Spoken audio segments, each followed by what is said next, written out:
Oh, hi friends. It's me, Matt. Teacup for one, 2 degrees. Well, it is the most wonderful time of the year. And if you've been following me over on Instagram, you know that this holiday season is a little bit different for me because I am on an island. I'm out here on Vancouver Island performing as part of the company in the Shamanus Theatre Festival's production of Elf, the musical. Every day I get to be an elf, a fake Santa, an angry fake Santa. It is a fantastic time. But I also want to keep the holiday spirit alive and well here on the channel. And I realized this is my 5th holiday season here on YouTube. Over the past 4 to 5 holiday seasons, I have done so many Christmas and holiday adjacent videos diving into like Christmas history, Christmas monsters, my favorite Christmas TV specials, tutorials on how to make the perfect cup of hot chocolate, vlogs going to like little Christmas villages in Niagara on the lake, going to Winterfest at Canada's Wonderland, and everything in between. And so I figured, you know what? No one watched those videos. I'll just call a spade a spade. Not a ton of people watch those videos, but also I have all these new friends now through the Oz community and through my Oz videos, my Wicked videos. And so first off, welcome, but also please enjoy this almost 4-hour long supercut of some of my favorite holiday content from here on the channel from the past 4 to 5 years. Hold on. Holiday spirit activate. Holiday spirit activate. Holiday spirit activate. Activate. Activate. Okay, let's go. Welcome to Teacup for One. My name is Matt and I have 2 degrees. Okay, friends, the holiday season is upon us. We've already started to ring in the season a little bit here on the channel. Of course, I'm rebroadcasting my original web series, #Scrooge. Please check that out. I worked really hard on it last year and hardly anyone's watching it. We've also talked about West Side Story.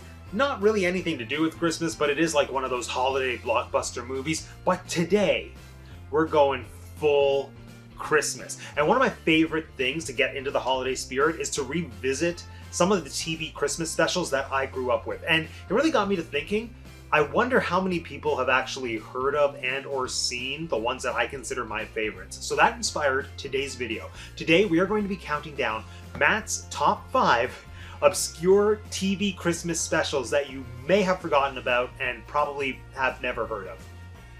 Pretty long for the title of the video. We'll see if that makes the cut.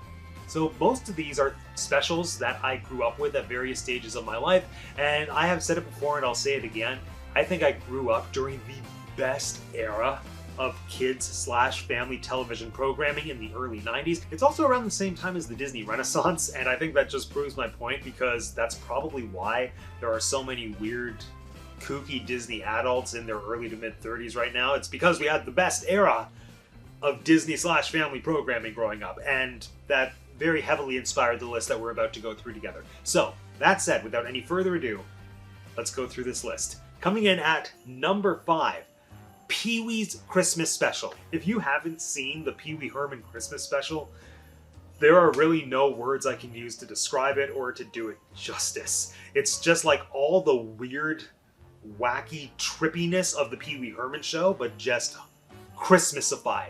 And I think the wackiness of Pee-wee Herman just suits the holidays so well. And the thing that's really special about the Pee-wee Herman Christmas Special is that it's kind of a parody of these classic TV Christmas specials that I'm assuming were floating around in like the 70s and the 80s, like Donnie and Marie's Christmas Special, where you had a block of time on TV, maybe an hour to 2 hours, where you had your celebrity hosts, and then they had a bunch of celebrity guests coming in and out as though they're visiting for a holiday party, and each one maybe does a song or something. I don't know. I wasn't around then. But what I love about the Pee-wee Herman Holiday Special is that it's taking that format and it's doing it, but at the same time, it's kind of making fun of it. So Pee-wee just has this giant list of celebrity guests, but he's giving more time and attention to the guests that he has on his show every day.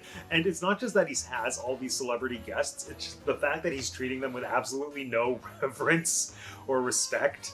Like, Whoopi Goldberg calls in and says that she wants to be a guest on his Christmas special. Then he says, sorry, Whoopi, I can maybe pencil you in 2 years from now and put you on the waiting list for next year. And like Frankie Avalon and Annette Funicello are put to work to make Pee-wee like 500 Christmas cards.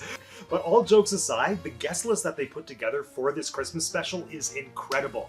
And it's not even one of those like lineups of celebrities that you look back on and think, wow, that's so like 1988, 1989. No, they got people who have kind of transcended generations. People like Whoopi Goldberg, Oprah Winfrey, Cher.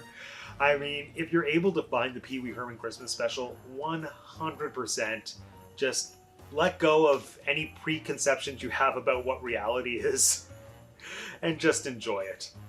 Number 4, Elmo Saves Christmas.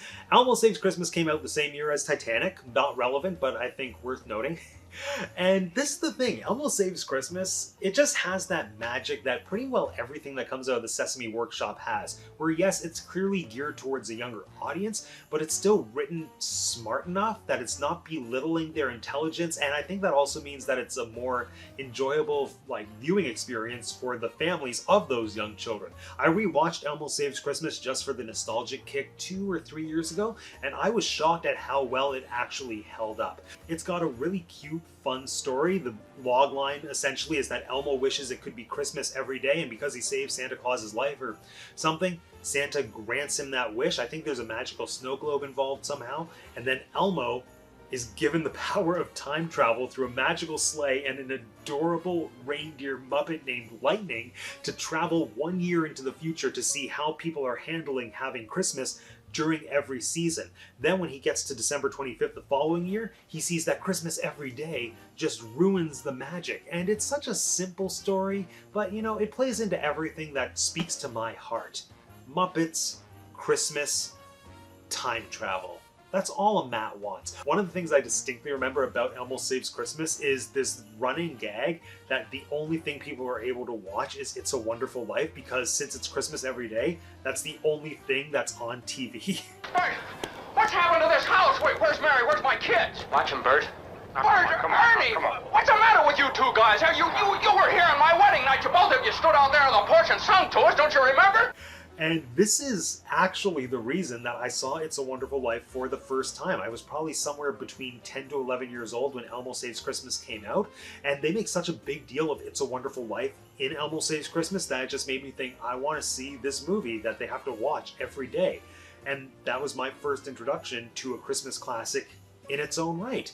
So, you know, Elmo Saves Christmas. It's great. It's teaching the kids a valuable lesson about how Christmas is special because it's only once a year. It's also giving them a little bit of culture because it's exposing them to It's a Wonderful Life. And I didn't mention this. I saved this for last because I think it's the strangest but most wonderful thing about Elmo Saves Christmas. It is narrated by Maya Angelou. I don't know why, but I'm thankful for it. Number 3, Mickey's Nutcracker. Mickey's Nutcracker is a reminder to me that we need to be grateful to the internet and to YouTube for providing us with these lost gems from our past and from our childhoods. And that's something we can be grateful for 365 days out of the year. This is the thing with Mickey's Nutcracker. I saw Mickey's Nutcracker, maybe I was lucky enough to see it once in its entirety as a kid, but it stuck with me as being the most magical Disney Christmas special of all time. I saw it on the Family Channel, which is like the watered down Canadian version of the Disney Channel, or at least it was back in the day. It got like 40% of the Disney Channel's content, but like not the good 40%. And so anyway, I was lucky enough to see Mickey's Nutcracker maybe one Christmas, and then I just waited eagerly every year for it to come on again, and very rarely did it ever happen. It got to the point where I started to question, did I actually see Mickey's Nutcracker ever, or was this just a weird Christmassy candy-induced fever dream that I was having? Well, thanks to the magic of the internet, I discovered that Mickey's Nutcracker is a very real thing. It's a filmed stage production that I'm assuming went up at Disneyland in the late 80s, maybe early 90s, like I would say 91, 92 at the absolute latest. And I really have no context for why this show exists, but I'm so happy that it does. The production value is on an entirely different level from anything that we see nowadays on Broadway, in theme parks, or whatever. Like the sets, the costumes, the number of cast members that they have, it is just mind-blowingly good. I'm assuming that Mickey's Nutcracker was kind of a spiritual sequel to Mickey's Christmas Carol, and I wish that that was a structure that they ran with a little bit more. Just take a Christmas classic and make it Disney. But I've spoken about this on the channel before. I have this ongoing gripe with Disney and the Nutcracker, because the Nutcracker, the music, the story, the holiday cheer, everything about the Nutcracker is so magical. And Disney has had chances to adapt the Nutcracker for the big screen, and they have wasted every single one. What they did to the Nutcracker in Fantasia, it was like, I don't know, it was like someone was offering me candy, and then instead of the candy, they gave me a National Geographic magazine. Then they had a chance to redeem themselves a few years ago with the Keira Knightley movie, and just don't get me started on that. Mickey's Nutcracker is everything that a Disney adaptation of the Nutcracker should be. It's taking advantage of the colorful characters, it's taking advantage of this incredible classic Disney-style villain in the Rat King, and what is extra magical about it is it's doing what I want from a Nutcracker adaptation. It's taking Tchaikovsky's music and then it's rearranging it into this fun big band swing style. It's adding lyrics. It's basically turning the Nutcracker into a big Broadway-style musical. Minnie Mouse is the main attraction, and it's just so perfectly balanced between Disney characters that we know and love, but legit live performers, and I cannot speak highly enough of Mickey's Nutcracker. It's only a half hour, but it's amazing. You need to see it. Number 2, it's a very Merry Muppet Christmas movie. Now, this is not to be confused with Muppet Family Christmas. I know, like, everyone and their grandmother and their dog loves Muppet Family Christmas. I'm not one of those people. I don't know what it is. Maybe I'm just slightly dead inside for that type of nostalgia, but like Muppet Family Christmas didn't even appeal to me as a youngster. When I was a kid, my favorite Muppet Christmas special was Christmas Eve on Sesame Street. Nothing beats Christmas Eve on Sesame Street. Aside from It's a Very Merry Muppet Christmas Movie. It's a Very Merry Muppet Christmas Movie came out, probably around 2002, 2003. I remember I was in high school and I just stumbled upon it by mistake. It was on TV one night and I started watching it because obviously the Muppets, but it was hilarious. And I have said time and time again that It's a Very Merry Muppet Christmas Movie is the last Muppet thing to really honor the spirit of the Muppets. I'm sure there are diehard Muppet fans who would disagree with me, but up until Muppet Haunted Mansion, I don't think anything really honored the comedy and the humor of the Muppets. I think they started to fall a little bit flat, and the reason that I love it is it has all the trademarks of a truly great Muppet special or a truly great Muppet film. It has the kind of tired and overdone plotline of the Muppets having to save the Muppet Theater, but it does it so geniusly. It layers in all these great, hilarious, and clever celebrity cameos, including Whoopi Goldberg. She just seems to be a celebrity cameo in all Christmas-related things, and it has so many hilarious Muppet parodies. So part of their ploy to try to save the Muppet Theater is putting on different shows, different holiday shows, and the one that sticks out in my head is called Moulin Scrooge, and it is a full Muppet Moulin Rouge parody. Piggy comes down from the ceiling on a swing like Nicole Kidman in Moulin Rouge, and she's saltine. And then they have all of Gonzo's chickens as the Moulin Rouge can-can dancers. It is genius.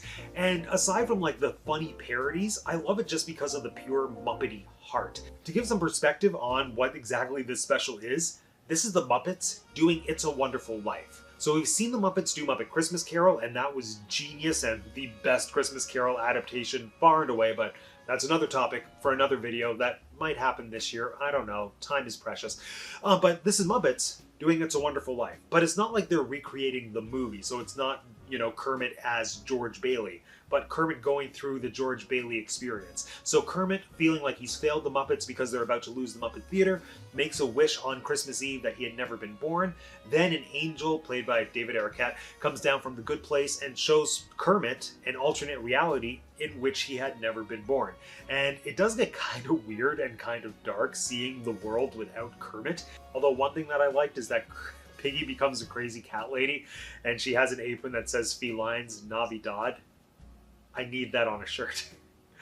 But I don't know, there's something so emotionally resonant about seeing Kermit at George Bailey levels of Christmas depression, and then it's just that much more powerful when he comes out of it and sees what a difference he has made in the lives of all of his friends and family. So, you know, if you just take the emotional experience of It's a Wonderful Life, but then layer in everyone's favorite frog, it just, nothing beats it. Well, one thing beats it. Speaking of segues, here we are. The final moment of truth, my number one all-time favorite, obscure and long-forgotten Christmas television special. Brace yourselves, because my Canadian is about to show. Like, we're about to go full out with the Canadianness here, alright? The best television Christmas special of all time is Sharon, Lois, and Bram's Candles, Snow, and Mistletoe. I love it so much. If you're not a Canadian, I feel so bad for you. But we grew up with the best children's entertainment team ever, Sharon, Lois, and Bram. They're the wonderful pioneers who gave us Skinnamarink Dinky Dink, Skinnamarink Doo, I Love You. It's a whole thing. It's a whole thing. And they had this amazing Christmas/Hanukkah album, which was called Candle, Snow, and Mistletoe. And they also adapted it into a television special. And the reason that I love it so much is because it's in the vein of all the things I've already spoken about. So it has that fun Christmas variety show element that we saw with Pee-wee's Christmas special. It has the great, well-written family entertainment vibe that we saw with Elmo Saves Christmas, but like not in a way that's pandering to kids or talking down to them. It's just treating them like adults and giving them good quality entertainment, which is something that I care very deeply about. It has the big costumes and colorful sets and the same production value that we saw in Mickey's Nutcracker. Well, maybe not exactly the same because this wasn't Disney, it was still like a low-budget CBC production, but the heart was there. But the thing that makes Candle, Snow, and Mistletoe stand out and still hold up today 100% is the music. Like I said, Candle, Snow, and Mistletoe was an album. I think it was an album before the special, or maybe they came out in tandem. But it's this brilliant holiday album celebrating both Christmas and Hanukkah. And what makes it so good is that aside from being children's entertainers, Sharon, Lois, and Bram were and are legitimate musicians, just at the top of their craft. So the songs on this album are incredible. Candle, Snow, and Mistletoe really shaped my taste in holiday music. It is the ultimate holiday album because it covers all the bases. So there's classic Christmas songs like Rudolph the Red-Nosed Reindeer and 12 Days of Christmas. There are traditional Hanukkah songs like the Dreidel Song or O Hanukkah. And I think they wrote a song called I'm a Little Latka. It's adorable. And remember what I was saying about how much I love Tchaikovsky's Nutcracker score? They wrote adorable lyrics to the Nutcracker suite, which I still hear in my head anytime I hear the Nutcracker playing. And there's even show tunes. The entire album opens up with We Need a Little Christmas, which years later I discovered is from Mame, the musical. It's the only reason to ever pay any attention to Mame, the musical, because there's just that one song that's good. The rest of it is trash. Oh, and one of my absolute favorites is probably the most obscure song on the album, but I love it. Miss Fogarty's Christmas Cake. I think it's an Irish song. It is a toe tapper. The lyrics are hilarious. Oh, friends, you need to listen to Candles, Snow, and Mistletoe, or watch Candles, Snow, and Mistletoe. Now, brace yourselves because it does have a low-budget Canadian broadcasting company feel to it, but I think that kind of enhances the sweetness and enhances the magic. And like I said, the main attraction is the music. It is holiday music at its absolute finest. Just throw on the album while you're wrapping Christmas presents. It is available on YouTube and on YouTube Music. I think they changed the name of the album, so it's no longer Candles, Snow, and Mistletoe. Just let me look it up. Okay, yeah, so now the album is called Sharon, Lois, and Bram's Family Christmas, a celebration of Christmas and Hanukkah. I'm not exactly sure why they would call it Family Christmas when it is a celebration of Christmas and Hanukkah, but not their marketing person. Listen to the album, you will not be sorry. And if you want to get a little taste of what it was like to be Matt in Canada at Christmas in the early 90s, just watch the special. Anyway, friends, with that, this concludes yet another holiday episode of Teacup for One. So let me know in the comment section down below, have you been lucky enough to see any of my favorite obscure Christmas specials? And if not, What's your favorite obscure Christmas special that nobody else remembers? Let me know in the comment section down below. And if you want to be the first to know when I release more videos about Christmas, Disney, Shakespeare, cats, Funko Pops, make sure you subscribe to the channel if you haven't subscribed already. If you haven't subscribed already, it is so easy. All you have to do is click on my face. Thanks for joining me again today, everyone. My name is Matt, and I have 2 degrees, and that's the tea cup for 1. Go listen to Candle, Snow, and Mistletoe.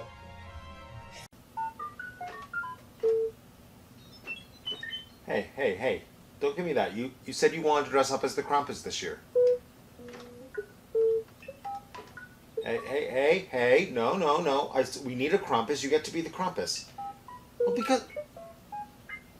because I have, and besides, I have to talk through this entire episode. Anyway, hello everybody. Happy belated Krampusnacht. Welcome to Teacup for 1.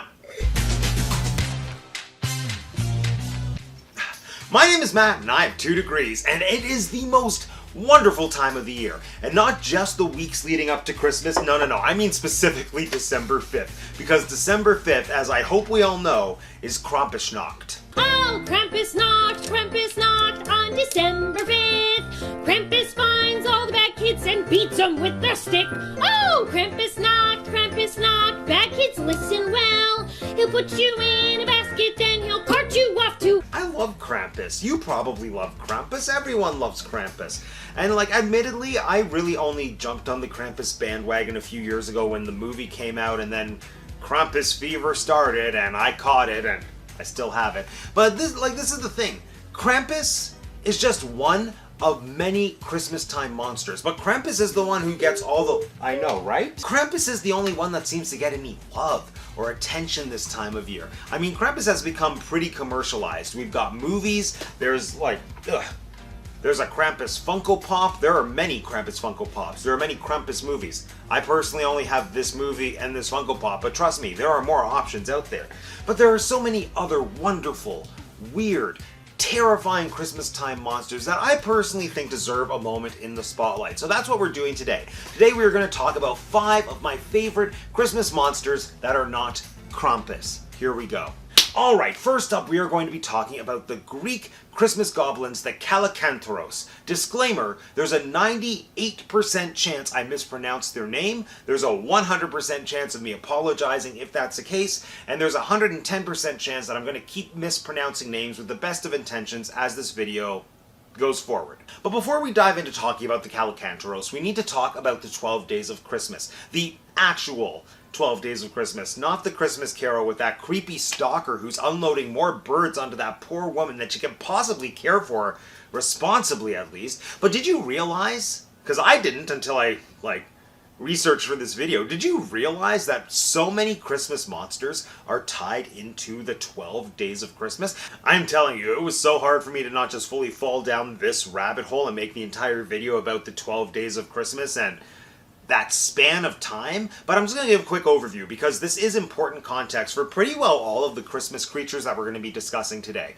So many of the Christmas traditions that we have today are derived and inspired by different cultures and different traditions, many of which are centered around or inspired by the winter solstice. So that magical time of the year where we get the shortest day, the longest night, and the coldest weather. So lots of cultures sort of embraced that time of year because, yes, it was the coldest time of year, but it was also a chance to look at rebirth because we knew that just around the corner the sun was going to come back and then we'd have prosperity again. So many cultures had different ways to celebrate this special time of year, and that actually gave way to Yule and Yuletide celebrations, which then the church saw and said, okay, you can keep doing that, but make it Jesus-centric, and then that's how we ended up getting the 12 Days of Christmas to mark the span between the 25th of December and then the 6th of January, which I believe is called the Epiphany. But anyway, the Greeks also celebrated that special time of year. So that brings us back to the Kalakantharos. These are goblins or trolls that live beneath the surface of the earth, and they spent every waking moment for almost the entire year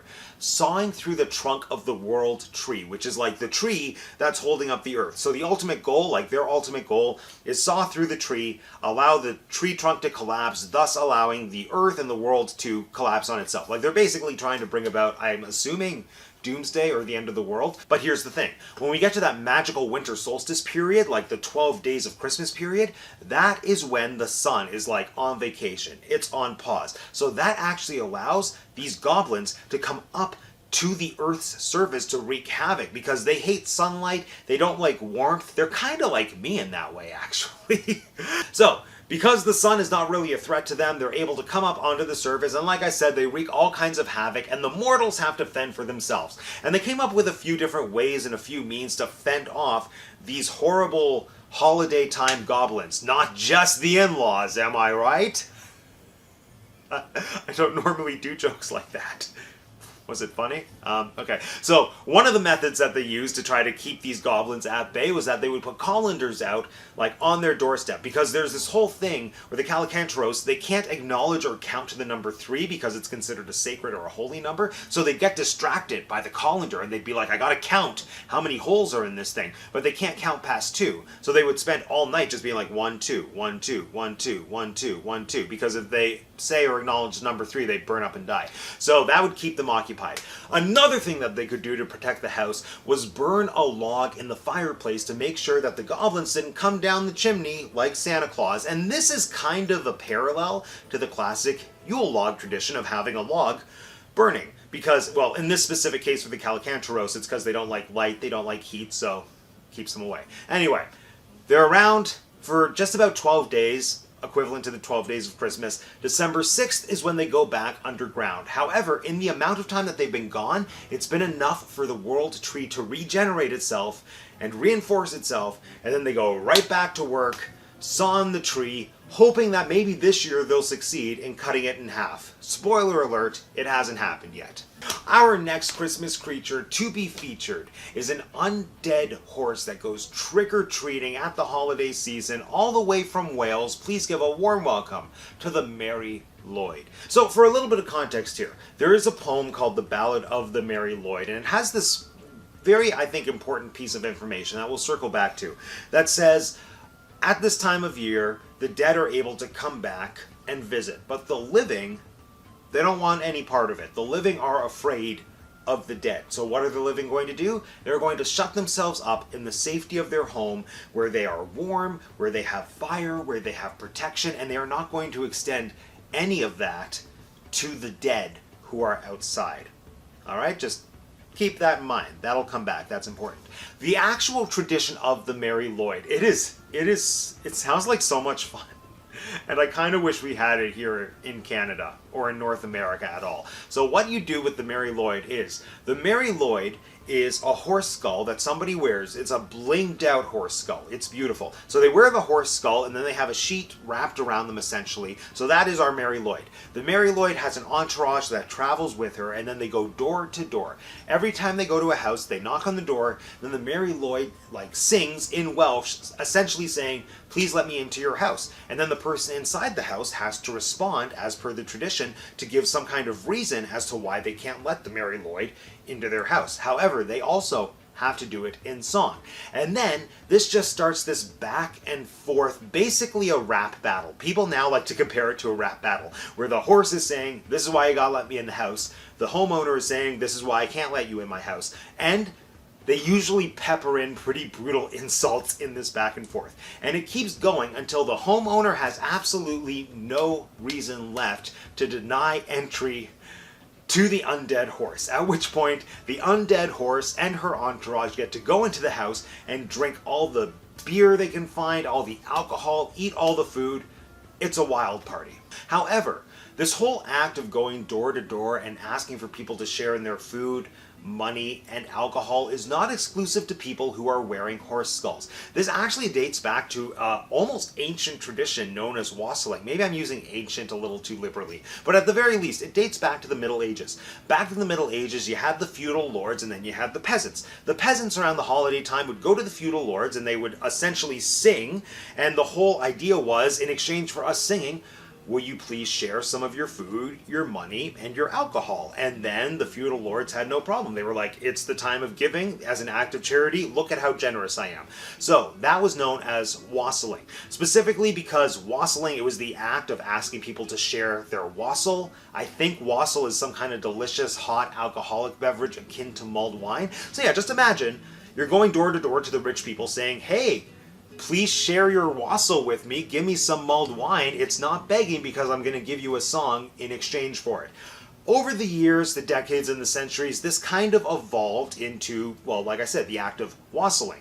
And so then the poorer people would go to the richer people and ask them to share. However, it wasn't always fun in games, because when it moved into sort of a class-based thing, sometimes the rich folks didn't want to share. And if the wassailers weren't given what they were there for, like if they weren't given a little bit of food, drink, or money, that's when things could get a little sketchy. Sometimes they were known to get a little rowdy. Sometimes they were known to get a little violent. Sometimes they would outright vandalize the homes of the people who didn't participate in the wassailing. In fact, all of this is perfectly encompassed in that Christmas carol. Give us some figgy pudding. No, give us some figgy pudding. Give us some figgy pudding, and give us good cheer. We won't go until we get some. We won't go until we get some. We won't go until we get some. Get it? Get it? They're asking the rich people for figgy pudding, and they're like, this isn't an option. You're going to give it to me, and I'm not going to leave until you do. So anyway, somewhere along the line, the tradition of wassailing evolved and incorporated an undead horse that we all know and love as the Merry Lwyd. And when you look at that tradition of wassailing up against the mythology of the dead coming to visit the living and the living shunning them, I think the message overall is pretty clear. Sharing is caring. Next up on our list, we have Perchta, the Christmas witch.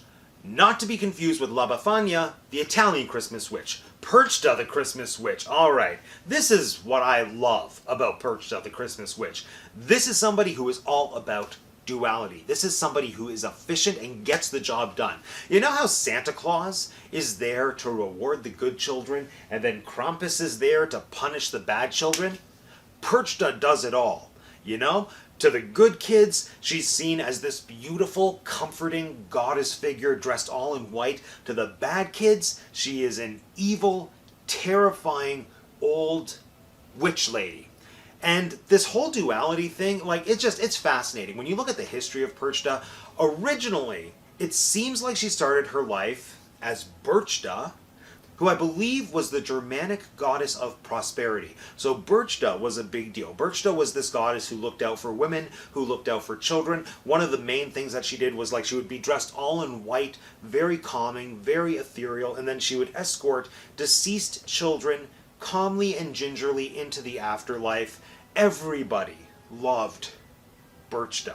So much so that there was literally a cult of Berchta. The only people that didn't love her were the church. The church, in fact, so much did not love her that they went out on an active smear campaign. The gist of which was, oh, this lady that you think dresses all in white and escorts the souls of children into the afterlife? No, you're all wrong. There's nothing prosperous or abundant or good about her. She is a witch. And suddenly, Berchta was no longer escorting the souls of deceased children into the afterlife. She was specifically taking the souls of unbaptized children to hell. She was also assigned as the leader of the Wild Hunt, basically leading a parade of, well, they look like Krampuses. It's not accurate to say that she was leading a parade of Krampuses. She was leading a parade of Perchen, which are creatures that look virtually, as I understand it, indistinguishable from Krampuses. And her name was then changed from Berchta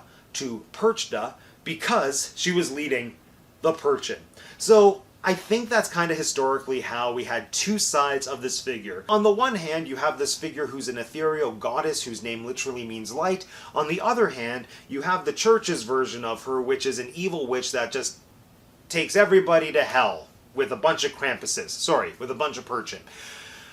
Take all of those ingredients, cram them into one figure, and then suddenly that is how you get Perchta, the Christmas witch. The ultimate goddess of holiday duality, doling out punishments and rewards all at once. So traditionally, Perchta would show up during the 12 days of Christmas. During that time, she would roam around, and if children were good, she would leave them a silver coin to find. For the bad kids, she had a special knife that she kept hidden beneath her robes, and then she would use it to disembowel them and replace their organs with straw and stones, and then she'd sew them back up, hoping they learned their lesson. And that is what earned her the name, the Belly Splitter.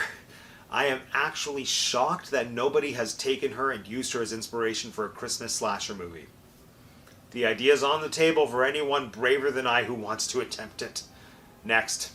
For our next Christmas creatures, we are venturing to Iceland to talk about the Yule Lads. The Yule Lads are so much fun. With the Yule Lads, you get a little bit of Santa Claus mixed in with a little bit of the Calicantaros. So the Yule Lads are the 13 sons of Grilla. So Grilla is this giantress. She's like a giant troll, goblin, monster lady who lives up in the mountains. The first recorded mention of Grilla talks about how she came down from the mountains, she went into the towns, and she would go door to door asking the parents to give her their misbehaving children so that she could eat them. It's actually kind of like she was wassailing.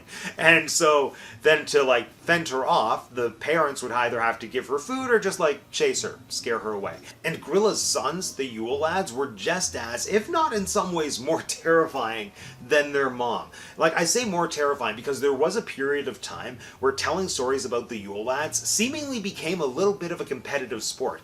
People would see who could tell the most gory, gruesome, terrifying stories about the Yule Lads, and it worked. It worked so well that kids were terrified to go out. They wouldn't leave the house because they believed that the Yule Lads were going to slaughter them. It got so bad that the Icelandic government actually had to pass a law making it illegal for people to scare their kids with stories about the Yule Lads. So at that point, the mythology of the Yule Lads was consciously retconned, and they turned into 13 little Santa Clauses. So in the revised tradition, every day from December 12th through to December 25th, one of the Yule Lads would come down from the mountain and enter the town. When they came into the town, they would go house to house, and the children of that house would leave out a shoe. If the kids had been good, then the Yule Lad would leave them a present, probably candy, in the shoe. If the kids had been bad, they would leave them a rotted potato. Each Yule Lad would be in town for 13 days, so that meant that the first Yule Lad who came down on the 12th would leave on the 25th. The Yule Lad who showed up on the 13th would leave on the 26th, etc., etc. And during their tenure in town, they would be up to their usual antics. And each Yule Lad had their own unique brand of mischief that they liked to get up to. Roll call! Sheepcoat Claude, the sheep harasser. Bah! Gullygawk, the milk stealer. Stubby, the frying pan food stealer. Spoon Licker, the spoon licker. Pot Scraper, the leftover food stealer. Bowl Licker, the midnight snack stealer. Door Slammer, the slammer of doors. Sire Gobbler, the yogurt eater. Sausage Swiper, the Window Peeper, he's a peeping Tom. Doorway Sniffer, the baked goods stealer. Meat Hook, the leftover meat stealer. And number 13, Candle Beggar, the candle stealer.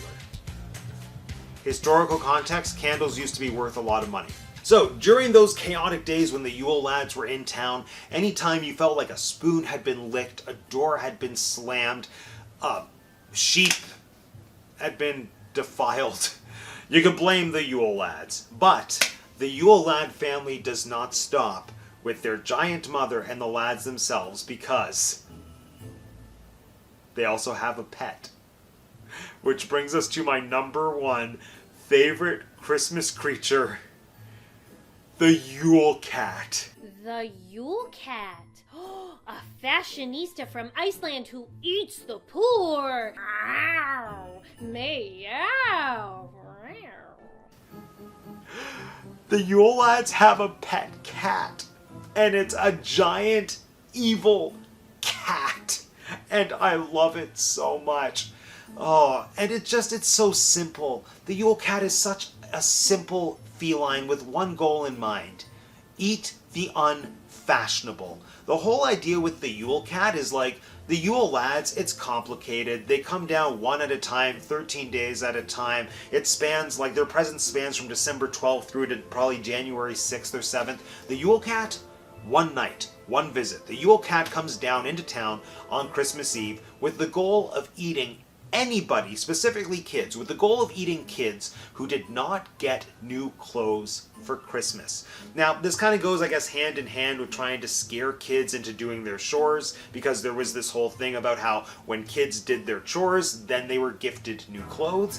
It could have also been kind of a motivator for people to get their sewing done in a timely fashion so that they could gift their family members clothing. I mean, I didn't dig too deep into the historical context of it. All you need to know is that there is a giant cat in Iceland who does inventory of all your Christmas presents, and if there is not a single article of clothing, you get eaten by the cat. All I have to say to that is, meowy Christmas. And with that, friends, this concludes yet another holiday episode of Teacup for One. Let me know in the comment section down below which of these Christmas creatures is your favorite, or do you have a favorite Christmas creature that did not make the list? Let me know. And if you want to be the first to know when I release more videos about the holidays or about Disney, Shakespeare, movies, sometimes cats, make sure you subscribe to the channel if you haven't subscribed already. If you haven't subscribed already, it is so easy. All you have to do is click on my face. Thanks for joining me again today, everyone. My name is Matt, and I have 2 degrees, and that's the tea cup for one. Meow. My teacup is empty. Guess that means we have to make hot chocolate. Welcome to Teacup for One.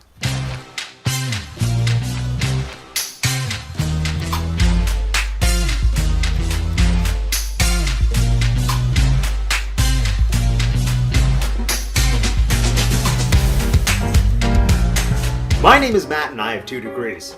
Well, the festive season is upon us, and what better time of year to bestow upon you, my loyal YouTube watchers, the video that you have been asking for months. And no, I'm not talking about my Christmas Carol web series, nobody asked for that.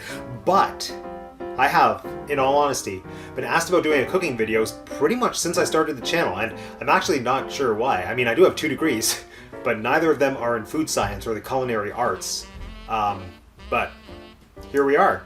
Since Christmas is upon us, I thought I would try my hand at making one of my favorite wintertime treats, hot chocolate. But no, I'm not just like gonna take the mix and mix it with water and say, haha, ta-ta, I cook. No, I'm actually gonna put some effort into this by making like a high-end hot chocolate. I believe the technical term is a French hot chocolate. It is, truth be told, an extremely simple recipe, but one that requires incredible ingredients, such as milk. Oh, I should have had it in the bag, that would have been so Canadian. Cream, chocolate, and... oh, wait, actually that's it. No, this is, I kid you not, the simplest recipe of all time. It's literally just milk, heavy cream, I'm using whipping cream because I couldn't find heavy cream, and chocolate, plus whatever seasonings, is that a word when you're making sweet things? Whatever flavorings you want to throw in there. The recipe that I found recommended ground espresso powder, as well as some powdered sugar. However, I gotta keep things interesting on Teacup for One. So, I'm going against that recipe, and I am not using 70% dark chocolate like they recommended. In fact, I am using ruby chocolate.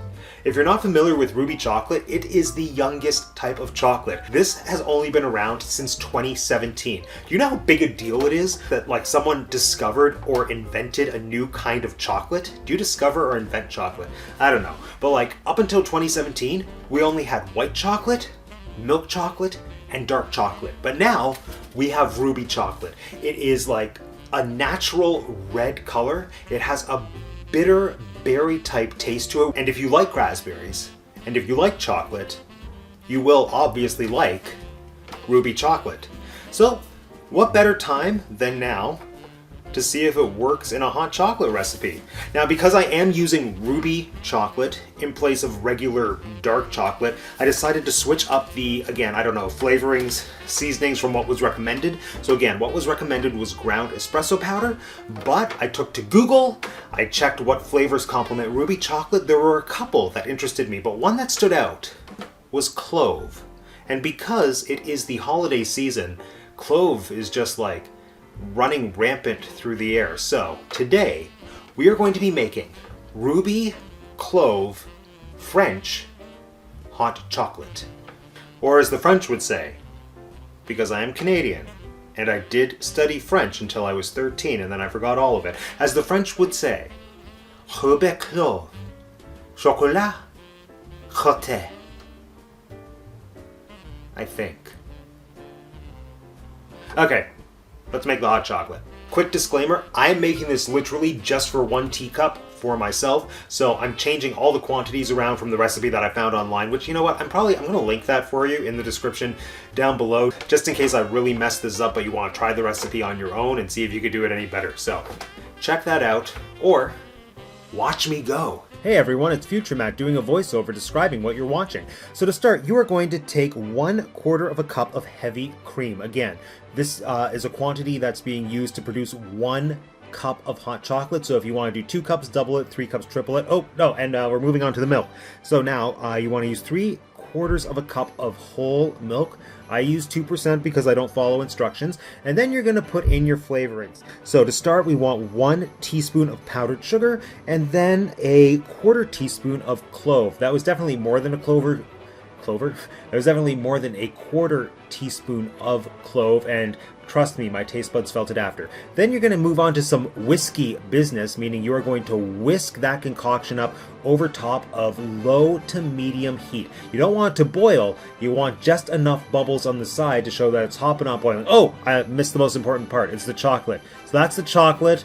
Make sure it's finely chopped. I don't know why, that's what the internet said, and probably because of science reasons, who knows. But what I do know is that the finely chopped chocolate, I invented a tongue twister. The finely chopped chocolate melted beautifully. And oh wow, look at that. It's like ruby velvet pouring into a teacup. I'm so talented. Okay, throwing it back to past Matt to taste it. All right, let's give it a whirl, shall we?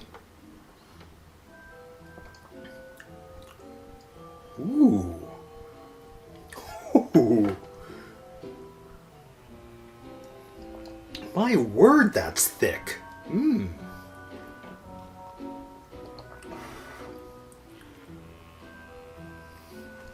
Wow.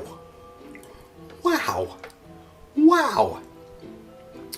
Wow. All right. Thoughts? First off, any cooking competent person watching probably saw me making this and said, oh, he put in way too much clove, and you were right. But it's definitely like a to-taste thing, because I didn't put in so much clove that it's overpowering the whole drink, and Google was right. Clove does complement the aromatics, is that the right word, of ruby chocolate very nicely. So the flavor combination, it's definitely not for everybody, but you know, if you like clove, and if you like ruby chocolate, you will like cloved ruby hot chocolate. And in terms of the recipe, the consistency of this beverage is impeccable. Like, this is probably the thickest, richest hot chocolate I've had ever in my life. And you know what? It should be, because I put like 1.5 bars worth of chocolate in this thing. So you know what? I'm gonna say this recipe is teacup approved. What I really love about this recipe actually is that it's so basic. It's just milk, cream, and the chocolate of your choice, and the seasonings, flavorings of your choice, that really you can adjust this to any flavor palette, and I think that's pretty freaking exciting. Like, I definitely want to try this with maybe like a milk chocolate and mint, or like a dark chocolate and paprika? No, cayenne. That's the pepper people put in chocolate, right? Ruby chocolate and ginger, milk chocolate and cinnamon, white chocolate and black pepper. So, yeah, in conclusion, give this a try. And it's the holidays, so just live in denial for the fact that this single cup of hot chocolate probably has a day's worth of calories in it. Oh my word, that's rich. Well, there you have it, friends. The first Teacup for One cooking video. Let me know what you thought. Do you ever want to see this again? Let me know in the comment section down below. And if you're new to the channel and this is your first time joining us at Teacup for One, welcome! None of the other videos are like this one. If you want to see what I'm normally up to on this channel, I'm usually talking about Disney or Shakespeare or cats or movies in general. And for the holiday season, I am premiering my very own Teacup for One original series, which is a digital age adaptation of A Christmas Carol. So picture like Charles Dickens meets Black Mirror. I'm really excited about it. So please go check that out. And for now, my name is Matt and I have 2 degrees. And that's the T. Cup for One. Oh, also subscribe to the channel. It's super easy. All you have to do is click on my face. See, I'm really thrown off. I've never done a cooking video before. Just go watch Christmas Carol. Thanks, bye. Clove.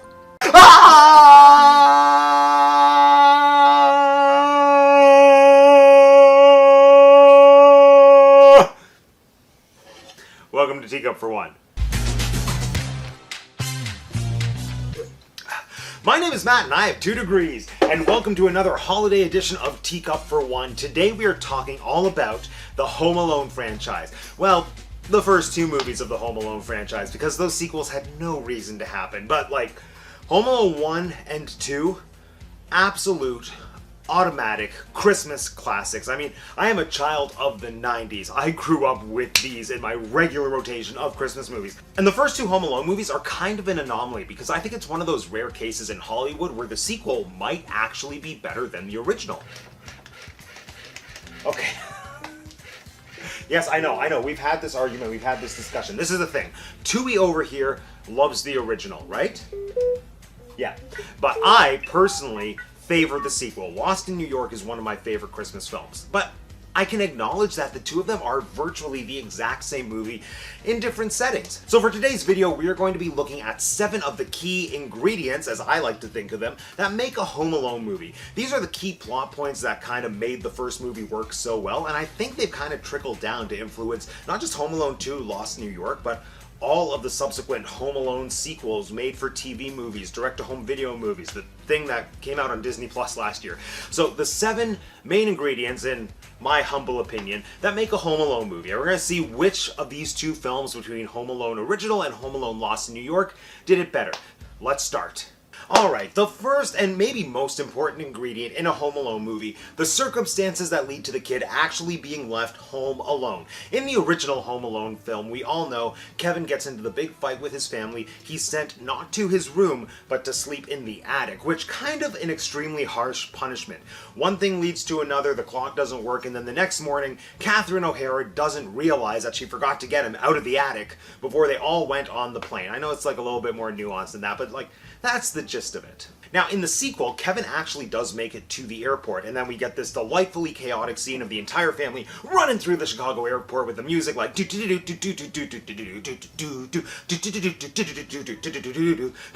then there's this great hilarious mix-up where Kevin sees the back of another guy's jacket, he thinks it's his dad, drops the papers, ends up on the wrong flight, and it is kind of nostalgic to see a time when airport travel was a lot more relaxed. So comparing these 2 scenes, Home Alone 1 versus Home Alone 2, Lost in New York, both of those pills are a little hard to swallow for me, that the family would forget a kid under either circumstances, but it's a little bit easier for me to accept if he actually made it to the airport and then got on the wrong plane. So if you couple that with, the editing, the pacing, and the camera work that makes that airport sequence in the sequel like so chaotic and so much fun to watch, for me, it's a clear winner. This point is going to Home Alone 2, Lost in New York. Alright, next we have what I'm going to call the fun and games sequence. And yes, I may have lifted that directly from Blake Snyder's Save the Cats screenwriting format, everything. So, the fun and games sequence, that's the part where we're kind of getting like the promise of the concept of the movie, of just a kid having fun, being on his own. Now, in the original, he is home alone. He is doing all of the fun things without adult supervision and without the impact of rules that all kids dream of doing if they ever get a few minutes alone in their home. But if you look at the sequel, The sequel, maybe this is just me and my bougie tastes and lifestyle, but I have always found the fun and games in the sequel to be so much more appealing because he has a hotel to himself. He gets to enjoy a pool, he gets an ice cream concierge, a giant bed, this beautiful hotel suite, like a limo ride with pizza, and a trip to a toy store? Oh, truthfully, if I'm living vicariously through a Kevin at the age that I'm in now, like in my early to mid 30s, I get a lot more joy living vicariously through his Lost New York experience compared to his Home Alone experience. Now, I know that's absolutely because I'm an adult. I actually think that the vacation experience that he has in New York is like the closest adults can get to having that little spark of joy that kids get when they're home alone. Because when you're an adult, you're home alone pretty much all of the time. So you just have responsibilities. But when you're on vacation, you don't have responsibilities. So it's a lot more fun just watch somebody having the ultimate vacation experience. The added element is that he is alone in New York City during Christmas time. New York at Christmas time to me just speaks truer to Christmas than suburban Chicago neighborhood at Christmas. So all encompassing, the fun and games segment, Home Alone 2 Lost in New York once again gets the point from me. Next. Okay, I am calling this next category the dummy deception, which is actually kind of like a double, maybe even a triple entendre, because it is the scene where Kevin is deceiving dummies by using dummies. Okay, that would be a double entendre. So yes, he's deceiving dummies, using dummies, the dummy deception. So in Home Alone 1, it's when he first starts to realize that the bandits are onto him and that they want to rob his house, so he sets up the fake Christmas party with Rockin' Around the Christmas Tree playing, with all the things and all the human-sized figures he can find in his house. And so that's where we have the Michael Jordan life-size cardboard cutout riding around on the mechanical train. That's where we have the seamstress bust spinning around on the record player. That's where we have the mannequin sitting and having a conversation, and he's marionetting them while dancing to Rockin' Around the Christmas Tree. First off, from the outside, that Christmas party looks like it is bumping and it is rocking around all the Christmas trees. But from the inside, it is just so much fun to watch, to see the stuff that Kevin rigged up. And I think it's an important scene because it's the first time we get some kind of look into how creative and how ingenuitive, is that the right word? Probably. If not, I'm running with it anyway. It's the first time we get a look into how smart Kevin is and the skills that he has that eventually are going to come back for the film's climax, which we'll talk about a little later on.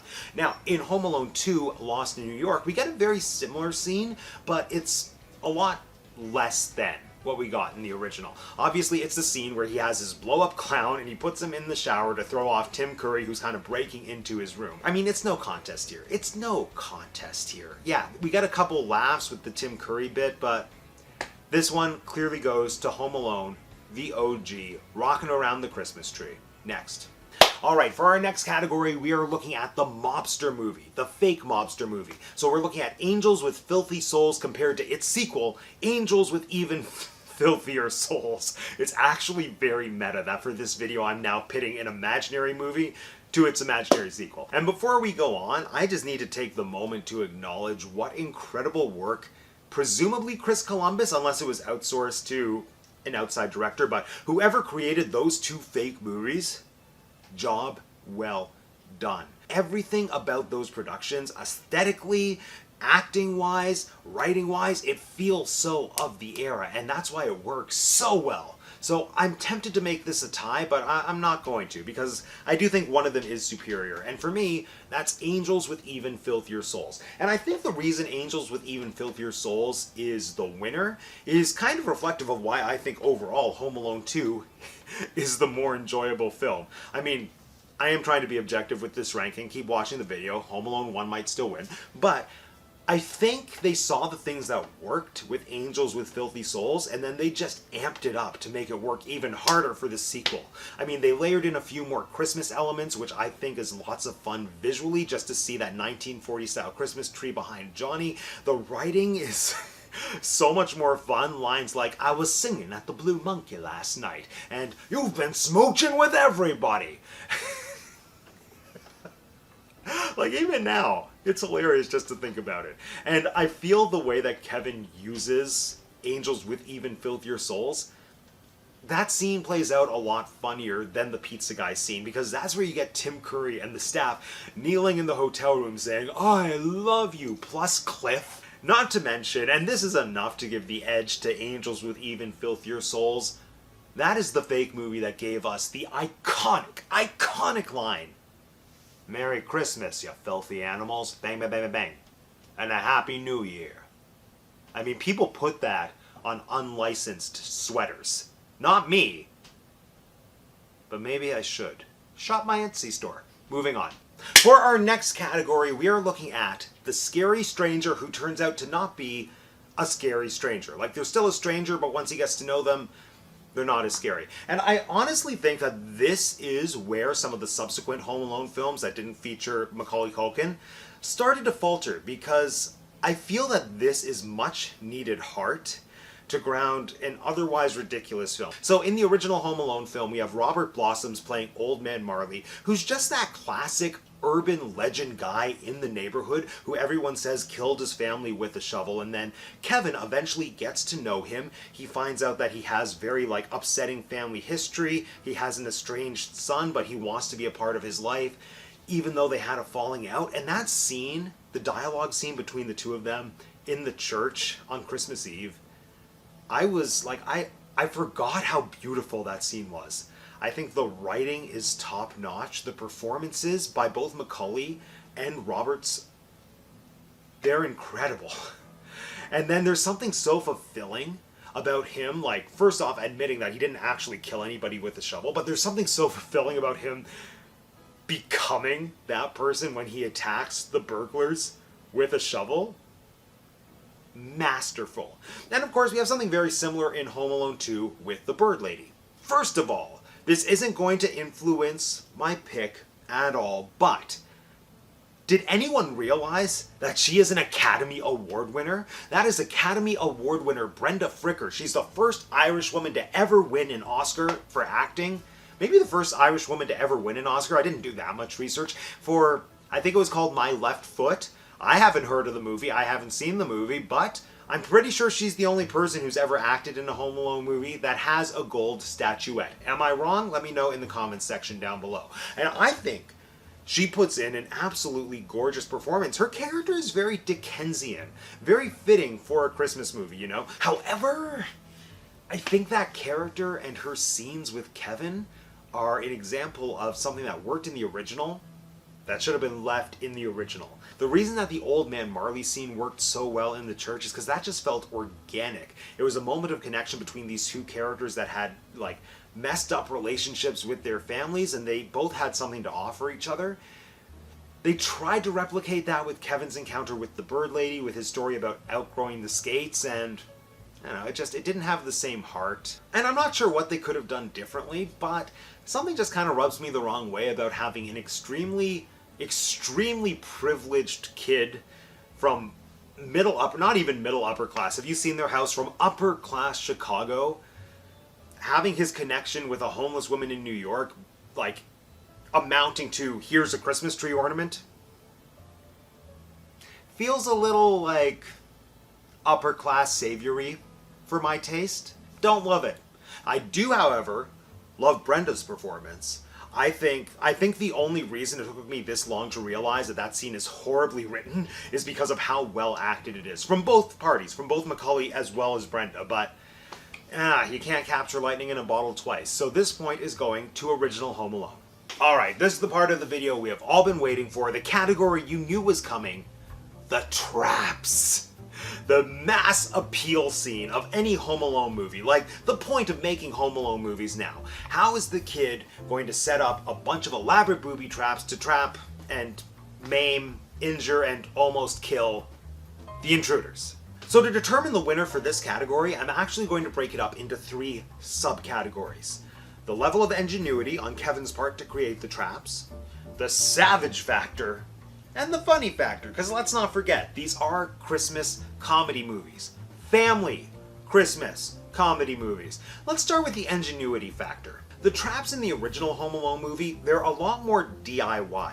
They're simple things that are so clever in their simplicity. It's very true to the type of stuff that a kid, an 8-year-old kid, would rig up, and then I think the charm is the fact that it works so well. However, when you move into Home Alone 2, the design of the traps, it's a whole nother level, almost literally, because Kevin so brilliantly uses different levels. I mean, this kid, I feel like he's 1 or 2 courses away from an engineering degree. And the thing that's kind of fun is that they are doing variations on the traps that we saw in the first Home Alone movie, but they are so much more intense. So for ingenuity, I think the point definitely has to go to Lost in New York. You know, Kevin's a little bit older, he has set these traps before, and much like everything in Home Alone 2, everything is bigger and better than we saw in Home Alone 1, which leads into our second category, the savagery. Without a doubt, this point, like, let's just not beat around the bush. This is going to Home Alone 2. Home Alone 1, this is the thing. In Home Alone 1, he is defending himself. In Home Alone 2, pretty sure he's legit trying to kill them. It hurts me. It physically hurts me to watch the booby trap scene in Home Alone 2. So savagery factor absolutely goes to Home Alone 2. But now let's talk about the funny factor, because remember, Home Alone and the franchise is a comedy, a Christmas comedy, a family comedy. It's gotta deliver on the laughs. So I think the Home Alone 1 booby trap sequence is kind of laugh out loud hilarious. You know, it's kind of like watching a Three Stooges sketch. When they get hit in the face, the brutality is kind of softened by the humor. And I'm not sure what makes it funnier. I think it's because the traps are a little less brutal, and it's also the circumstances, because again, Kevin is setting the traps to defend himself. Even the fact that Home Alone 2 got the point for savagery negates it for getting the point for humor. Because you have people being legitimately electrocuted, you have people having bricks thrown at them, and I know I'm laughing right now recounting it, but this is uncomfortable laughter. So the funny point goes to Home Alone 1. And mathematically, yes, Home Alone 2 got 2 subcategory points for ingenuity and for savagery. Home Alone 1 only got the 1 point for funny, but I'm making up these rules as I go along, and I think the funny factor is far more important than the savagery and the ingenuity factor. So rules be damned, I'm giving this point to Home Alone 1, because it doesn't make me physically, emotionally uncomfortable like the traps in Home Alone 2. So, we have a tie. But not to worry, because yes, there is a tiebreaker category. Now, it's not nearly as important or significant as the other 6 main ingredients that make a Home Alone film, but I think it's going to give the edge to one film over another. And the final category is the supporting cast. I know that largely the supporting cast carries over from the first movie to the second movie, because the most important supporting cast members are those who are playing the McAllister family. Most importantly, Catherine O'Hara, a Canadian treasure, icon, dare I say goddess? I said it and I stand by it. So in Home Alone 1, we have John Candy as the polka king of the Midwest. Everything that transpires between John Candy and Catherine O'Hara is pure comedic gold. I don't know how much of that was scripted. I don't know how much of that was improvised. I would like to believe that the entire conversation they have when they're in the budget van was just made up on the spot. I would happily watch an entire movie just about that road trip between the mom and the polka king of the Midwest making their way to Chicago. I want to hear everything that they said in that van. And I'm sure the footage exists. And I challenge Chris Columbus to edit it together and give it to me. That's all I want for Christmas. However, in Home Alone 2, you have that entire hotel staff led by Tim Curry, an icon, I would say, on the same level as John Candy. And it's not just Tim Curry. I think that trifecta of the hotel staff, like Tim Curry's character, alongside the lady, I can't remember what her position is, as well as Cedric, the guy who's obsessed with counting his tips, and the way that they're peppered in throughout the film, they all have individual moments that, yes, are very much scripted and don't have the same improvised, natural, spontaneous charm that John Candy's material had, but it's still pretty darn hilarious. Everything from Cedric, don't count your tips in public, to, like, I still have some tip left, or at the end, when they say, what kind of idiots do you have working here? Oh, the finest in New York, madam. Also, comic gold. And the supporting cast for me isn't just about the comedic elements, you also have to have a lot of heart layered in there. So I've already spoken about the performances by Robert's Blossoms as, Old Man Marley, as well as the Pigeon Lady in the sequel, but let's not forget Mr. Duncan at the toy store. I think he's actually delivering on the heart that Marley gave us in the first film. So overall, I feel that the supporting cast in Lost in New York has a stronger element of ensemble to it. And let's not forget about the most important ensemble in the films, the McAllister family. Like, I've already acknowledged that yes, the same actors do carry over from one film to the next. However, I definitely get the vibe that there's a stronger dynamic between them in Lost in New York, because by that point they already had one film under their belts. They knew who their individual characters were, they knew what the family dynamic was, and I get a stronger sense of hilarious, dysfunctional family in the second movie.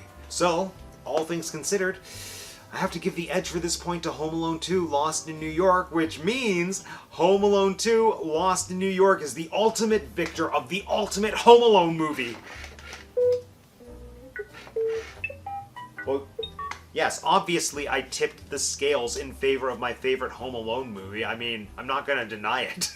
But there was one big takeaway for me while I was making this list, and it's that Home Alone 2 is an infinitely more fun movie, but Home Alone 1, admittedly, is a much better made movie. I mean, just look at the categories that both films respectively won.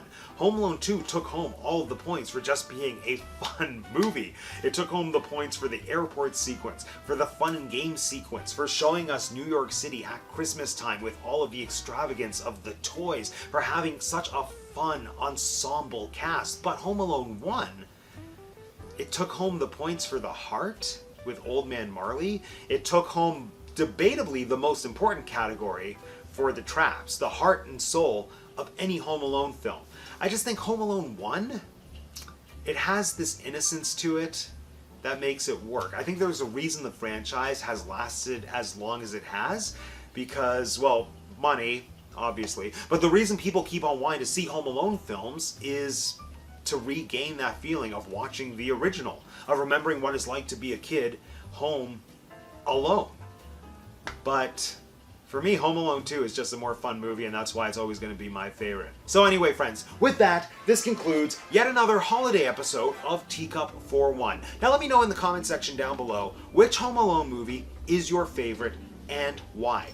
And if you want to be the first to know when I release more holiday content or just content in general, it's not always going to be Christmas time, make sure you subscribe to the channel if you haven't subscribed already. And if you haven't subscribed already, it is so easy. All you have to do is click on my face.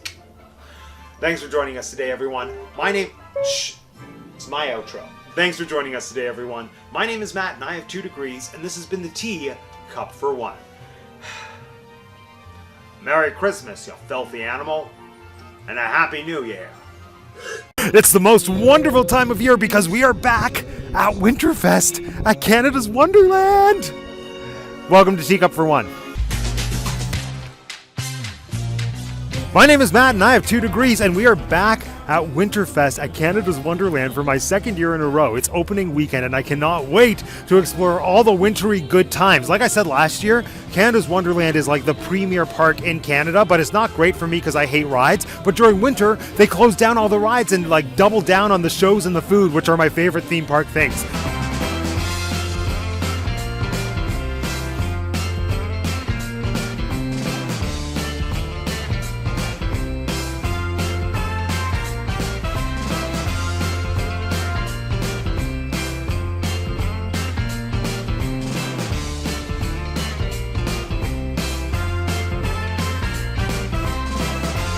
But I'm not here alone because today, to explore the park and more importantly to explore all the food options, or most of them, we have Alex T-Tie from the Teacup for One Movie Club. Alex, say hello. Hello, folks. Alex, what are you most looking forward to explore today in the Winterfest? The chicken waffle sandwiches, the maple bacon on a stick, the yummy, yummy, delicious food, sweet and salty and fat and protein and yummy. That sounds delightful. So we both got the single day meal plan, which means that we can get a food option every 90 minutes. And so it's It's kind of structuring our entire day for us. We got here literally 20 minutes before the park officially opens, so hopefully once 3 o'clock hits, we can get that food. Alex, are you ready to get that food? Oh, I'm more than ready. Okay, we are currently en route. I think the first stop we're gonna make is the Lazy Bear Lounge, Lazy Bear Lodge, something rustic and Canadian, and who knows if they're even open. It's so weird in the best way possible to have this park almost totally empty right now. Oh yeah. Yeah, it reminds me of when I worked here, because anytime I do a Wonderland video, I need to drop the fact that I worked here. Wait, hold on. So many questions. Yes. Like all the answers. S'mores on sweet potato fries, burnt ends on classic fries, turkey dinner. But Alex, they're not open yet. That's okay, we'll come back later. Spoiler alert, we did not go back later. Okay, now this is really exciting because we all know, those of us who theme park, that rope dropping is a big deal. Alex and I are here and we are first in line, and literally only in line, to drop this rope at 3 o'clock. It's 2:59. Our destination is right there, I can't wait. Okay, the rope has been dropped. We're going to our first food destination, the Lazy something Bear something Lodge, maybe Lounge. We'll find out together. Lazy Bear. The thing is open.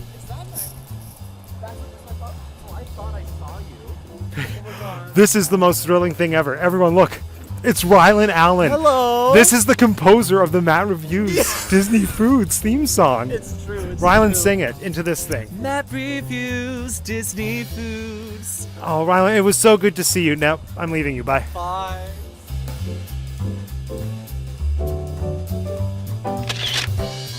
Now, this is a brand new restaurant. It just opened at the end of the summer season this year, and it's my first time actually here. Now, I know it's decked out for Christmas, but I just can't get over how adorable this bear theming is. There are bears up in the rafters, ready to pounce and either kill us or hug us.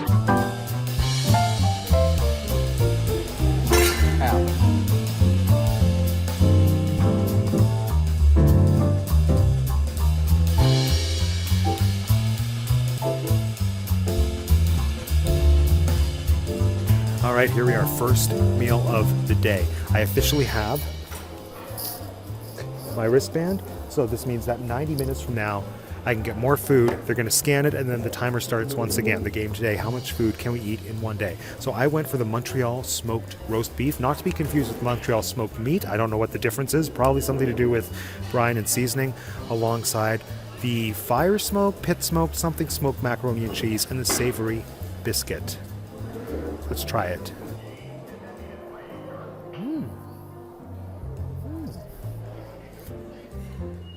It's good. If you like savory things, and if you like biscuits, you will like that. All right, now we're trying the macaroni and cheese, which I've never seen macaroni like this. It's like a wiggly little worm covered in cream sauce. I can taste the smoke, I can taste the creaminess. I feel like it could do with some seasoning, like maybe a little bit of salt, maybe a little bit of pepper, but generally, like if you like macaroni, and if you like cheese, and if you like smoke, you will like this. They just started the Judy Garland Christmas music. It's truly the spirit. Okay, let's try the roast beef.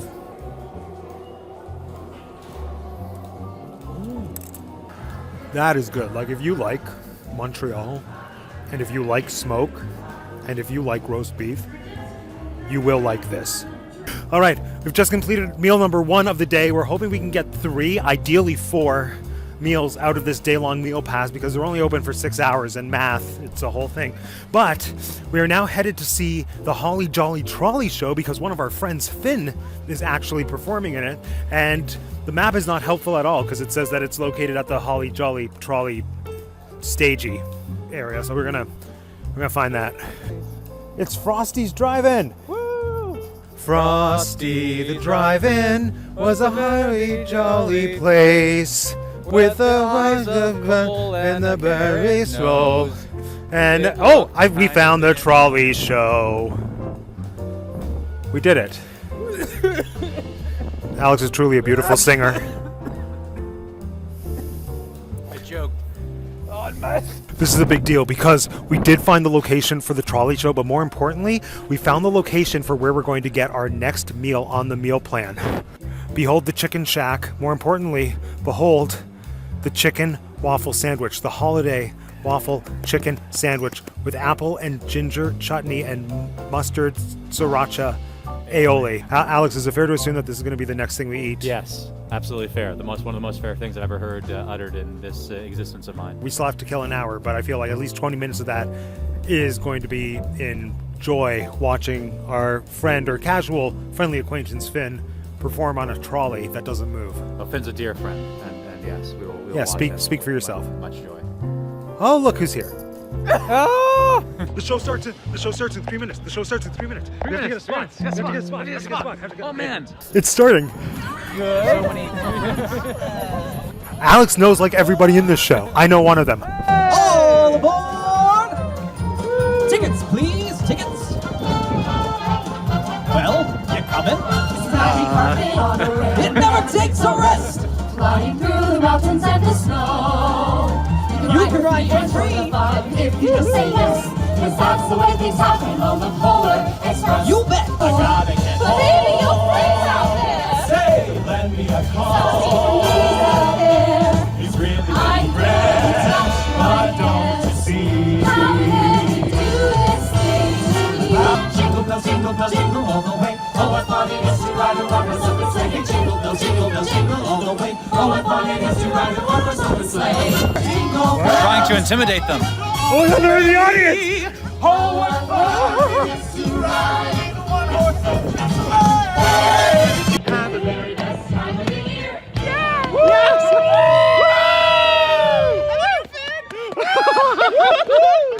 Rylan, quick review of the show.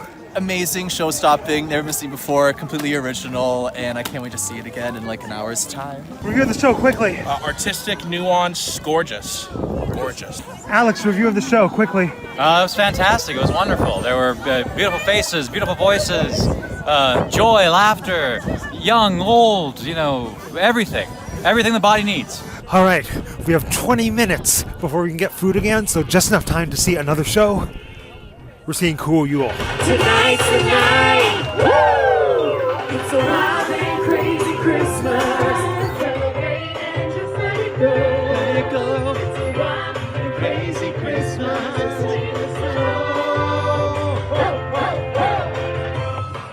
They said ho ho ho, like Santa. They said me 3 times. What? That truly was a Yule. That was cool. But now, my lips are freezing. Time to warm them up with a delicious piece of fried chicken between waffles with apple stuff. Let's go. I can see them making our waffles. They're making our waffles, and Alex is singing.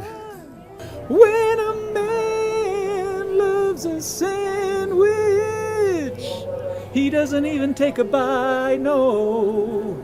He just puts the whole damn sandwich right in his mouth. Next up, we're going to see footage of Alex putting the whole damn sandwich in his mouth. Stay tuned. That's not what I said. That's exactly what you just sung. No, I sung it, but I didn't. sung it. I didn't say that I. It's the false I said promise. When a man loves a sandwich, and you don't know me. Stay tuned for footage of Alex stuffing a sandwich into his mouth. The first sandwich in our party has been acquired. Look at that. These Look fries at that. look I didn't realize there were fries. Oh, I did. Now, my sandwich mathematically should be next. Should be. We just discovered there's no indoor seating for us to enjoy this, and it's really cold. We're gonna go to the Bear Lodge.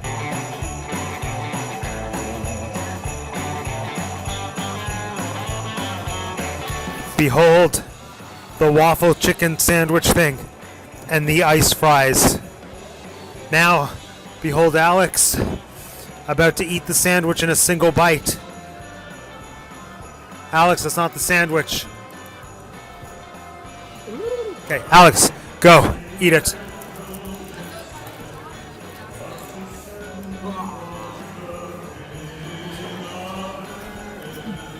Are you wait, what the? How did you?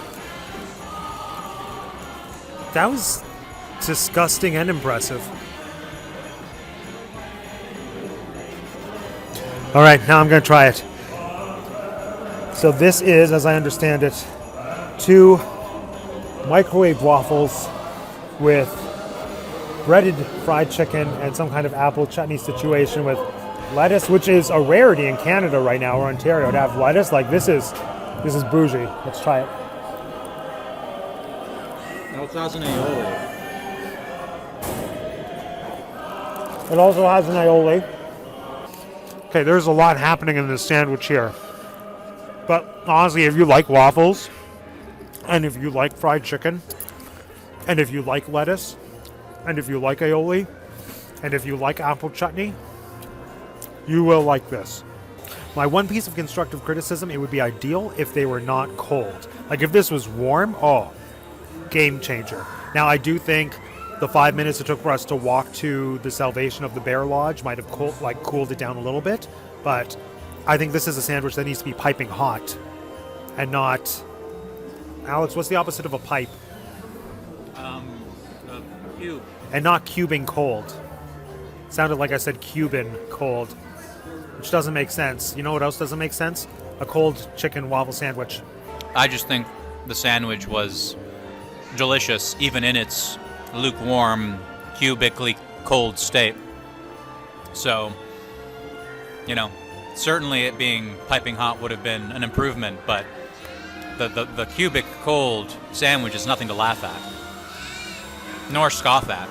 It's also important to note that Alex has partaken in the gourmet hot chocolate. Now, they do have a refillable hot chocolate option where it's basically just hot chocolate powder, like hot water and chocolate mix, and you can get that every 15 minutes. But Alex splurged. He got the $7.99 1 cup only gourmet hot chocolate, and now let's zoom in for a review.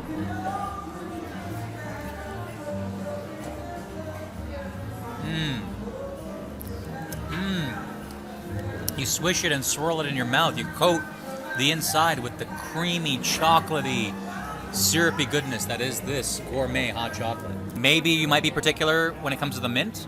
I didn't ask for mint in my hot chocolate, but I'm not complaining. At Winterfest, they have all these delightful cocktails, which evidently you can get alcoholic or non-alcoholic. Kind of overpriced, but also kind of very tempting. And it looks like Alex is partaking. What'd you get? A hot cider. How is it? I haven't tried it yet. Try it. Let's say that again, I missed it. I will try the hot cider by this beautiful tree. Please do. Ooh, smells delicious. Cinnamony. And appley. Yeah, that's delicious. So as it stands, we have half an hour before we can get food again. So we're going to go see another show featuring another very... I almost threw up. The next thing we're going to do is we're going to go see another friend perform in a show that's called like the Mistletones. Like mistletoe, but tones because it's musical. I got that right? Yeah. Okay. Yeah. Let's go find them. Let's walk through this tunnel of beautiful light.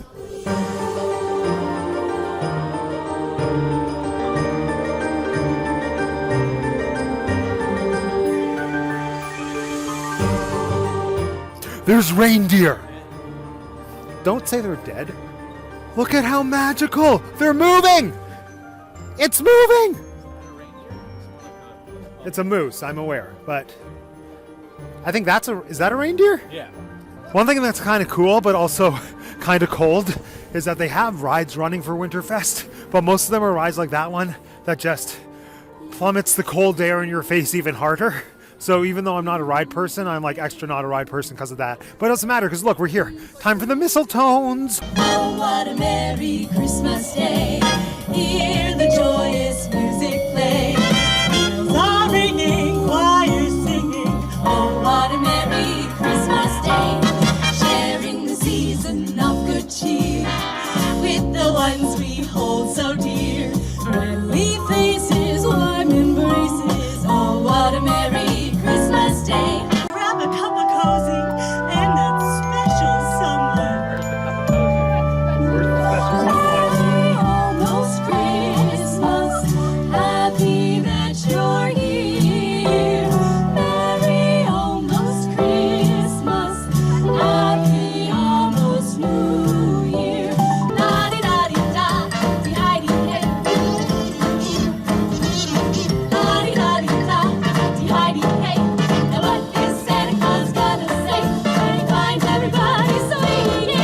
The mistletoes were actually, well, it's so hard to talk, it's so cold. It's so cold. Hold on, let me try it again. All right. The mistletoes were absolutely missile magical, and you know what else is magical? The timer just went off and I can get food again. I am going to Hearty Bread Bowls, which during the summer is Manchukuo. Alex does not seem too thrilled by the prospect of a delicious stew in a bowl made of bread. But Yeah, I feel like there's better options, but we'll see what they have to offer. we will. Yeah. So come with us on this adventure. Let's go!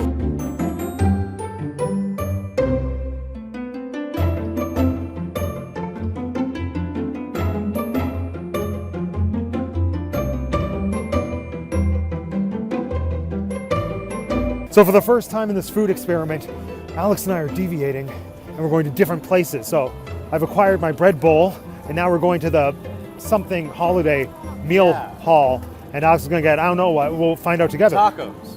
Tacos. Probably. It's gonna Cold turkey tacos. Cold turkey. Pulled.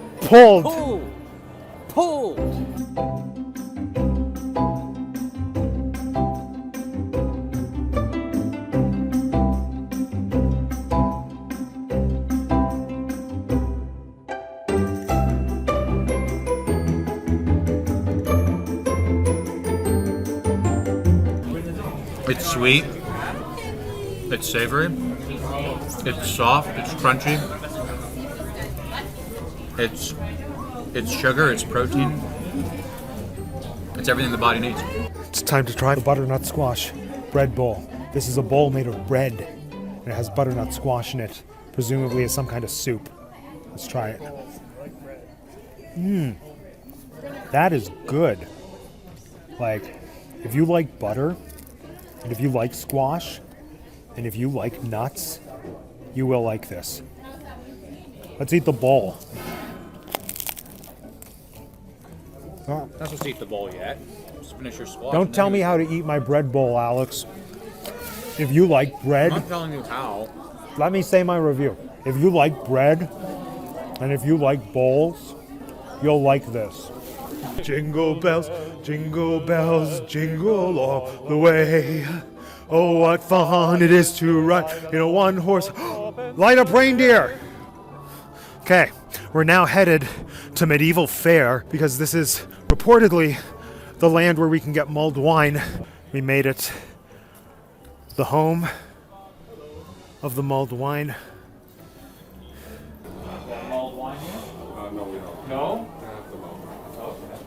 Our attempt for mulled wine at the place with the sign that said mulled wine, that was a feeble attempt. But Alex just got insider info that if we follow, both of those work. I wasn't correcting. I was Elaborating? Yeah. Okay.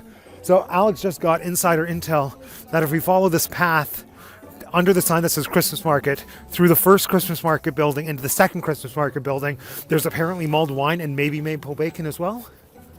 No, they said the maple bacon was closed. Oh, what? Yeah, they said the maple bacon place was closed. So, but mulled wine is still on. Apparently. Okay. So all is not lost. It's always darkest before the dawn.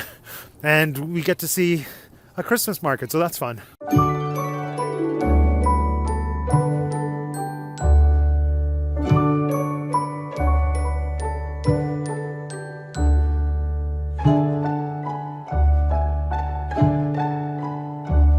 Well, it was more of a trek than I expected, but I have my Winterfest mulled wine. Oh, God. Okay. It's really cold. But the mulled wine is hot. And if you like mulled, and if you like wine, you will like this. It is wine, it is cloves and, cinnamon and, nice and spice and everything. Weiss, yeah. It is everything the body needs. Now that we've had the mulled wine, all that's left to do is to see the big Christmas spectacular in the Castle Theater. We're waiting for the show to start. There's an elf in the audience taking orders for Christmas presents from kids. I would show you, but then it would mean creepily putting kids on camera, and I'm not going to do that, so you just have to trust me that there's an elf who's like doing full-out audience interaction, and it is fantastic.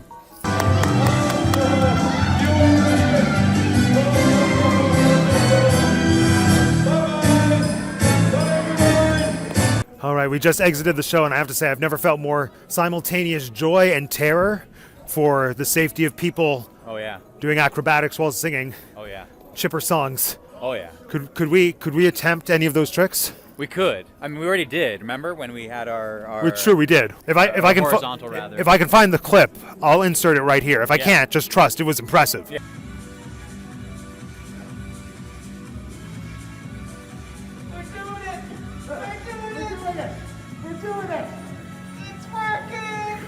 Yeah. So I mean, Yeah. that's we already have demonstrated that we are more than capable of attempting.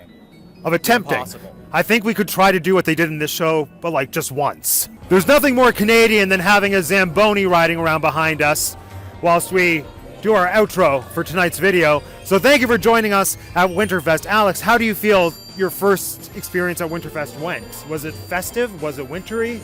It was both of those things, Matt. Yeah. It was, it was sweet, it was salty, there was sugar, there was protein, there was soft, there was crunchy. It was everything the body needs. Absolutely. And in terms of everything the soul needs, how would you rank the entertainment for this evening? Top show that you saw tonight? Top show tonight, that's very difficult. I'd have to say that the top show was probably the trolley show. I would say so too. The trolley show was a standout. I don't know if I'm biased or if we're biased because Finn was in it and we love Finn. We love Finn. We do love Finn. But I like to say, any show that Finn is in, that's going to be a show that is to the quality of Finn's talent, and it was. It was. Absolutely. Yeah. Well, and all we did this evening was just a small tip of the iceberg snippet of all that Winterfest has to offer. We enjoyed some of the food, but not nearly all of the food. We saw some of the shows, but not nearly all of the shows. There's skating. We didn't do that either. But you could do all that if you come here to Winterfest. We probably won't do any of those things. This was like a one-time visit for us. So until next year, Alex, thank you. You're welcome, Matt. And my name is Matt, and I have 2 degrees, and this has been the Tea Cup for One. Now say your outro. How do you end this?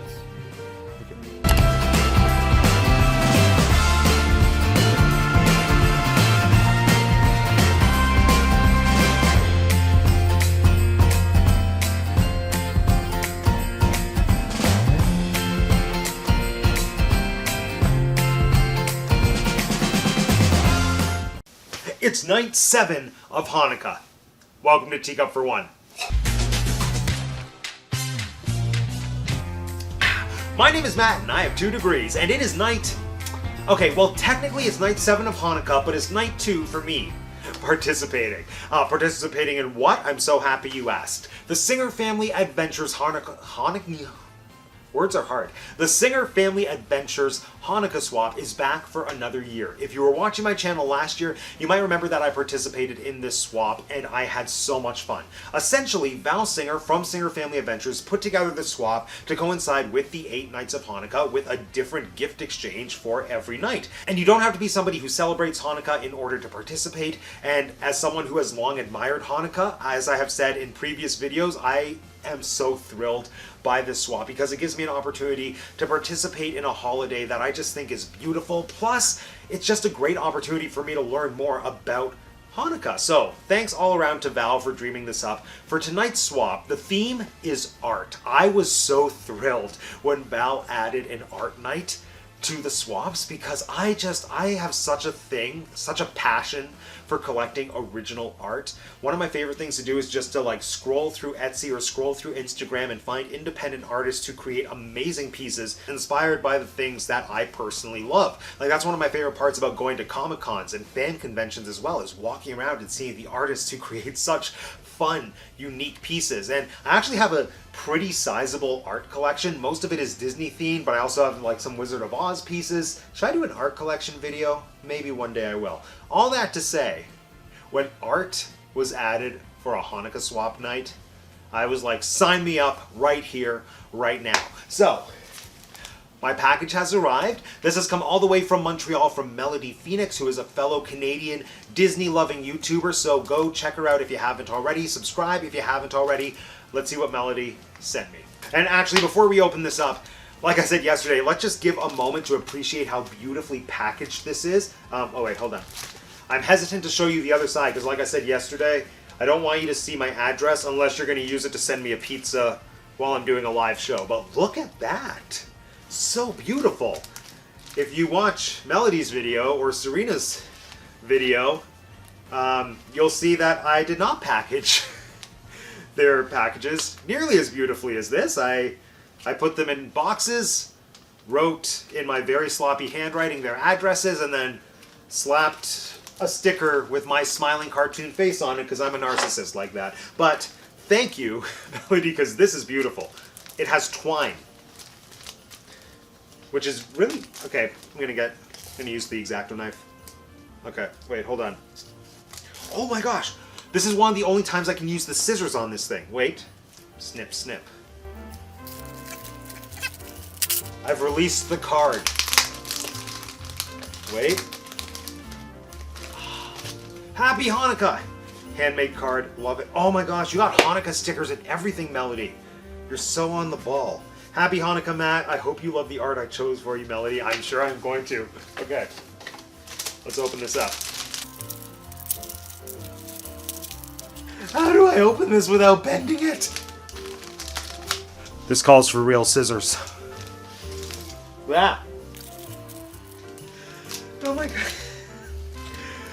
Between trying not to bend it because it's art and trying not to show you the other side on camera because it's where my address is. This is very difficult and stressful, but I'm sure it'll be worth it. Okay, let's go. No, come on. Get out of the packaging. Yes, I did it. Here we are. Huzzah.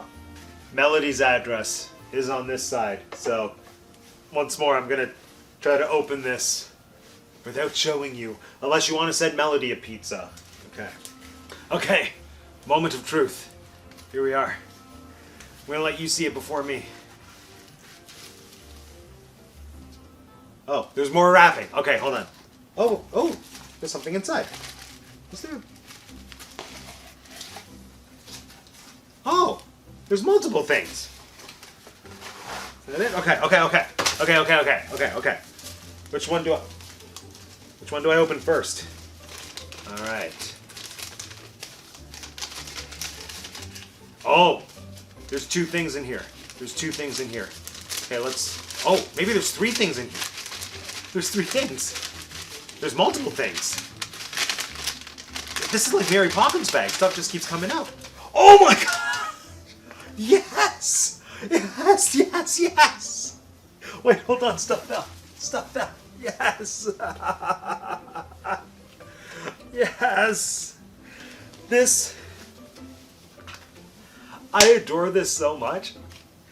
It's the Aristocats from Kitty Clear Doodles. It's their beautiful Paris silhouette. And like this... Oh, and also... word art from Kitty Clear Doodles. Even miracles take a little time. Okay, so earlier in the year, I participated in a cat swap, which actually was dreamed up and organized by Val Singer. This is why I say Val Singer is the queen of Disney-inspired box swaps, or just the queen of box swaps. Like, absolutely. The most innovative, the most fun. Adore it. But I participated in Val's cat lover swap, and I purchased this and sent it, this exact print, to the person that I had. And while I had it in hand, I was just thinking, I love this so much and I want one for myself. And then shortly after that, Kitty Clear Doodles on Etsy, she took like a break. She didn't shut down her store, but she put it on pause, because cats. So I wasn't actually able to order it for myself, but evidently she's opened up shop again. And I just realized the Aristokittens are down there. I love them so much. I love them so much. All right, next. All right. What do we have? Oh my gosh. It's another piece from Kitty Clear Doodles. And it's another one of my favorite Disney cats. It's the Wonderland silhouette. I love this so much. If you don't know, I always like to say my top 3 favorite Disney cats are Figaro, Lucifer, and Cheshire. And this is another piece that I was admiring so much and I wanted to get for myself from Kitty Clear Doodles. And I'm in love with this. And it's just so perfect because, like I said in yesterday's video, my whole channel is kind of branded indirectly around Alice in Wonderland. And I love all different styles of artwork, but I just think there's something so thrilling and beautiful about the simplicity of silhouette work like this. Like, even just having the silhouette of the cat with that grin pops. Oh, it pops so well. 100% everyone, go check out Kitty Clear Doodles on Etsy. You will not be disappointed. I am so in love with these, and I'm going to put them on my cat wall. I have a wall full of art dedicated to Disney cats. That's something you know about me now. Or should I say that's something you know about me? Meow. Okay, friends, like I said, I need to give a big thank you to Melody Phoenix. Melody, merci beaucoup. It's just such a cool full circle moment that, like, I gifted somebody something from Kitty Clear Doodles earlier in the year, which is when I discovered the Etsy shop. These were two specific pieces that I was eyeing that I wanted for myself, and now here we are at the end of the year, and then they show up? That is holiday magic. I also want to extend a giant thank you to Val Singer at Singer Family Adventures, as well as Jen Dunn at Life Joyfully Done. The two of them made this swap happen. A giant thank you to you, a giant thank you to Melody, a giant thank you to everybody watching this, and happy Hanukkah, everyone. And with that, this concludes yet another episode of Teacup for One. Where's my teacup? This concludes yet another episode of Teacup for One. Happy Hanukkah, everyone. Until next time.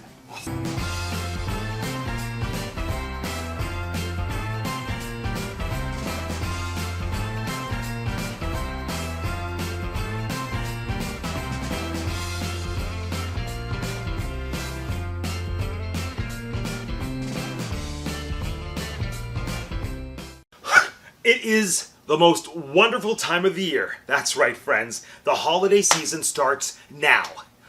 Welcome to Teacup for One.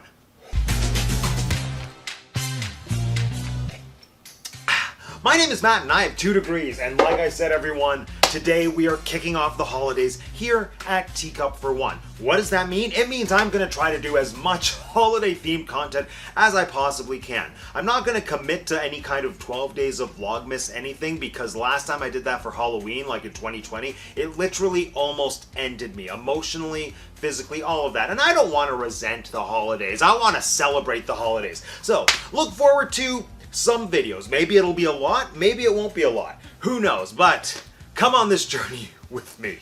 So today, to kick off the festivities, we're going to do a very special video because a week ago and a day from when I'm actually recording this video, I had the pleasure of going to the Shaw Theatre Festival in Niagara-on-the-Lake to see their second preview of one of 2 holiday productions they've got running this year. They're doing Christmas Carol, which I saw a few years ago, the first year they did it. It was magical. I actually have a Christmas Carol ornament from the festival on the tree somewhere. I'll find it later. Should I do a video where I show you what's on my tree? Is there interest in that? Because I will. But anyway, no. I saw the second preview of their production of White Christmas. And I didn't just get to see the production, I got to explore the beautiful little town of Niagara-on-the-Lake. I mean, Niagara-on-the-Lake's like, I think, a giant city, but like I got to go to the picturesque part where the festival actually happens. It is like walking through a Christmas movie, like a Hallmark Christmas movie, or a Netflix Christmas movie. A Christmas movie, like basically any good Christmas movie that's not funded by Candace Cameron Bure. Burr. I'm just going to call her Candace Cameron Burr because she's an ice queen. Also, look at this. Look what I found under my tree. It's the Stage Light Flickers by Emerson Arts. We'll talk about this in a little bit. But first, enjoy some footage of me exploring Niagara-on-the-Lake and going to see White Christmas at the Shaw Festival. Then we're going to come back here. I'm going to give you my review of White Christmas. All right. We have arrived in the picturesque town of Niagara-on-the-Lake. And evidently I dreamt too hard of a White Christmas because today ended up being the first major snowstorm of the year. And it's only November 19th. And I mean, I know those of you in America watching probably think, oh, it's Canada, it's always snowy. No. Like Southern Ontario, this doesn't typically happen until like late December. So I don't know, global warming's real. So knowing that the weather was not going to be ideal and knowing that driving would not be fun, I ended up getting here early, like almost 4 hours early, which leaves plenty of time to explore Niagara on the lake and all the fun Christmassy things that it has to offer. Let's go explore. We are outside of the historic Prince of Wales Hotel, and this specific corner in Niagara on the Lake has a lot of history for me personally, because the first time I was ever here seeing something at the Shaw Festival, I was in high school. It was a school field trip to see their production of Gypsy, and this is the kind of small picturesque town where during the summer, like, you can get a horse and carriage ride. I mean, the morals of that, questionable, but as a teenager, me and my friends were like, yeah, let's ride in the horse carriage. So we asked them how much for a ride from here to the theater. They said like $5 each. Okay. And then climbing into the carriage, my backpack fell into a puddle under the horse. No, it was not water. So I checked my backpack at the coat check at the theater. And then when the show was over, the ushers who were looking after the coat check said, Matthew, we need to talk. And basically, my bag had been quarantined because of the terrible stench of horse excrement that I had brought into the festival theater. And thus began my non-relationship with the Shaw Festival. Okay, let's keep exploring. Our next stop, Balzac's Coffee. Oh, it smells so good. Okay, let's go in. I've found salvage in the warmth of the Balzac's Coffee seating area, and I'm now going to try my Balzac's Coffee hot chocolate. I didn't get coffee. Here we go.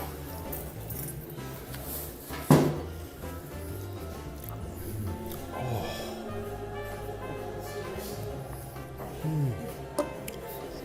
That is good. That, like, if you like hot, and if you like chocolate, and if you like balls, and if you like Zach, you will like this. Like, just look at that. It's frothy. It's hot and it's frothy. So good. So good. Hot chocolate has been consumed. I've warmed up ever so slightly, so now the snow just feels mildly uncomfortable instead of like excruciating. And we are going to go to the Niagara on the Lake Christmas store. This is a year-round Christmas store, and I usually go during the summer, and it's like, this is weird because it's hot outside and I'm in a Christmas store. But now we're going during the time of year when this store was intended to be enjoyed. Let's go.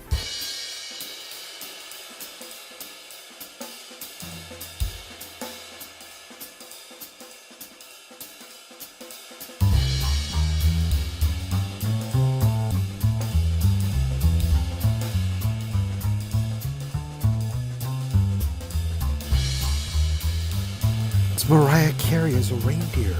The really fun thing about this Christmas store is that there's like an ornament section for absolutely every taste, every niche. Like, you have your traditional Christmas ornaments, but then you have like stuff that's a little bit non-traditional. Barnyard animals, cow and sweater, horse with gifts, flying pig, no prob llama. That llama looks like he has a lot of problems that he's just not willing to face head on. Occupations: teacher, teacher, teacher, nursing, nursing. I just can't find the ornament for up-and-coming YouTuber. Now, which Santa do we think is the creepiest? Okay, I think I just found the cutest thing in the store.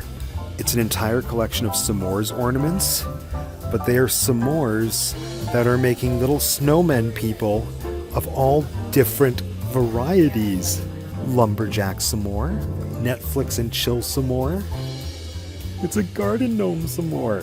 The really cool thing about this is the base is a graham cracker, then there's a piece of chocolate, and then the s'more character is sitting on top. We have now reached the rustic Canadian room.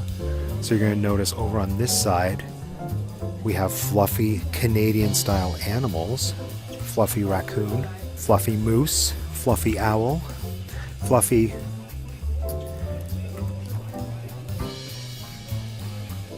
I don't know what this is. And because we're in Canada, there's an entire section dedicated to Christmas cannabis. Every year when I come to the Christmas store, I always want to get the Diet Coke ornament. Like 3, 4, 5. It's only $11. What? It's only $11. I know. I should get it. Okay, so I'm doing it. This is coming home with me. I am now the proud owner of a Diet Coke Christmas ornament. After almost 10 years of going to that store and thinking I want it, it's now mine. And now we have about 2 hours before the show starts. Time for dinner.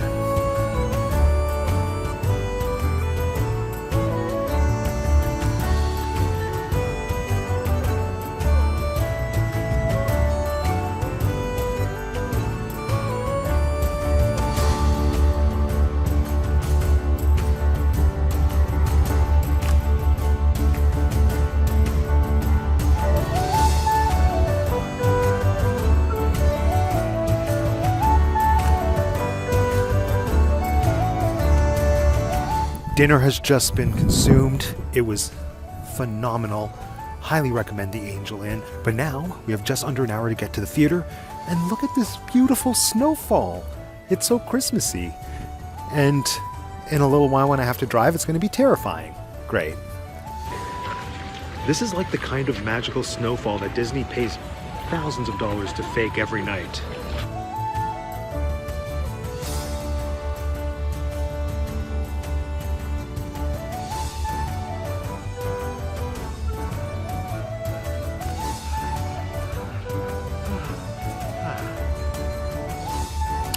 Okay, this is the point in the night where I actually stopped recording because I was in a theater and you can't really record when you're in a theater. But I found some production stills from the Shaw production of White Christmas. I'm going to give you a quick rundown of what it's like to watch White Christmas. Here we go. Act 1. It's 1944. We're at war, but we can still have some Christmas spirit. It's the 1950s, and now we're famous because of our Christmas spirit. Sisters, sisters, there were never such devoted sisters. Snow, blue skies shining at me. Nothing but blue skies do I see. I love a piano. I love a piano. Tappa, tappa, tappa. Let's put on a show in the barn. I'm dreaming of a white Christmas. Okay, that's it. Back to the studio. And we are back. I cannot state enough, friends, this trip was the best way to kick off the holiday season for me. You know, like I said in my Cursed Child video, as well as in my Stratford video, it just means so much to me as a theater person, as somebody who has worked in theater for pretty much all of my professional life, as somebody who loves theater, to be able to go back to theater this year in 2022, it's a whole other kind of magic. But you combine that with Christmas magic, mind blown. Especially for me, not being able to go to a theater for pretty much 2.5, almost 3 years because of all the 2020 pandemonium related shutdowns. And on that note, I actually want to come back to this wonderful Christmas gift that I found magically under my tree. This is a book called The Stage Light Flickers. This book was actually compiled and written in part by my friend Mason through his theater company, Emerson Arts. So The Stage Light Flickers, it's kind of comparable to, like, do you remember those books, Chicken Soup for the Fill-in-the-Blank Soul? This is kind of like Chicken Soup for the theater creator's soul who went through massive periods of uncertainty, not knowing if our industry was ever going to survive or recover. Let me read you the back of the book. Here we go. Before you now are 32 individual experiences from performers of all types that have stripped down their personal stories to provide insights into our world during, So there are 32 different contributions, essentially, and they're all different types of material. There are streams of consciousness, there are like short stories, there are scripts, there are cocktail recipes. The cocktail recipe segment is my personal favorite. And they're all theater-based artists that have different disciplines and different areas of expertise. In fact, some of the artists who contributed to this book are actually alumni and current performers at the Shaw Theatre Festival. But the reason that I think that this book is so apropos, did I use that word right? I don't know, I don't care. But the reason I think that this book is so apropos for a discussion about White Christmas is because in some ways, they're exploring similar themes, similar ideas. And this is actually why I think White Christmas was such a brilliant choice for the Shaw Festival to program as part of their first full season back post 2020 pandemonium, because White Christmas is a musical about compassion through theater in the years following World War II. Now, in no way am I saying that what we lived through the past few years was comparable to living through a world war, but I do think it's fascinating watching White Christmas now, just with this perspective of having this shared, like this globally shared experience of having the world shut down and then figuring out what to do with yourself, especially as artists, once it starts to reopen. So with that said, let's start to talk about White Christmas, the production at Shaw. Kind of. I don't want to go too much into an official review because this is the thing. Remember, I saw their second preview performance. And I know that I'm like not really a real theater reviewer, but it is kind of theater etiquette that you don't officially review a show until it's officially open. Like, that's the point of previews. They iron out some kinks, they do the show, they have some test audiences, and I was lucky enough to be one of those test audiences. Test audience is probably the wrong word. Anyway, doesn't matter. Moving on. A week and a bit ago, I had no idea what White Christmas was. I had never seen the movie, and so, like the good teacup that I am, I did my homework. I watched the movie from the 50s with Bing Crosby, with Danny Kaye, with Vera Ellen, with Rosemary Clooney, and then I had some perspective and some context for going in to watch the musical adaptation. So first, I just want to talk a little bit about the movie White Christmas as someone who has just seen it for the first time. It was so much fun. It was like take Singing in the Rain and make it Christmas. I think without a doubt the highlight for me were those incredible 1950 style movie musical giant production numbers, you know? No decade or no era knew how to do a mega movie musical production number like the 50s. And just adding on the Christmas aesthetic with all the dancers and everything, oh, absolute Christmas magic. And the cast is iconic in every sense of the word. I mean, it's Bing Crosby. He was like the king of Christmas before Mariah Carey usurped the throne. It's my turn now. Get out. And I have to say, there was this absolutely beautiful sequence in White Christmas that I was not prepared for. Right at the beginning, when Bing is singing White Christmas. It's a song that I have heard so many times throughout my life, and just seeing it in the context that is presented in the film, namely Bing's character singing it to his fellow troops during the war, that context just completely changed my reading of the song, and like I got emotional, and it wasn't even 10 minutes into the movie. It was such a powerful moment, and it was so simple and so good, and just all the elements came together to create this truly magical piece of Christmas movie cinema. I adored it. Now, that's not to say that the movie was perfect. There were a few issues that I had with it. Like, I think some plot points were more convoluted and complicated than they needed to be. There were two that really stood out for me. One was that weird will they, won't they relationship between Phil and Judy. I was like, you two are clearly into each other. Stop pretending that you're in a fake relationship for the benefit of your brother/sister. Like, just kiss already. And then the other issue that I had was that the whole misunderstanding that eventually leads to the big conflict between Betty and whatever Bing's character's name is. I could look it up, I'm not going to. Whatever that big misunderstanding is when the lady's listening on the phone and she thinks that they're out to humiliate the general, like that was more complicated than it needed to be. And it made me think harder than I wanted to think for a Christmas movie. So those are just some of my opening thoughts having seen the film for the first time. But now let's talk about the stage adaptation, and not necessarily Shaw's production specifically, but just how the movie has been adapted to the stage. I find adaptations particularly fascinating, especially in a case like this. A case where you have a musical that was written specifically to be a film, and then once that film gets massive popularity, people decide, okay, let's put it on stage. I feel like that's not as smooth a transition as when you have a successful stage musical and you adapt it into a movie. Because when you're creating a musical for the silver screen, you're doing it with the knowledge that you can do things that you can't do on stage. So I think that's the reason that some of my favorite songs and numbers from the movie didn't actually make it into the stage production. I mean, I was admittedly a little disappointed that we didn't get Mandy, or we didn't get that wonderful dance sequence from the movie where Danny Kaye is like, the theater, what happened to the theater? Specifically when it comes to dance, or, you know, something like that. But what they did instead of that was they replaced those songs with other songs from the Bing Crosby jazz Christmas canon.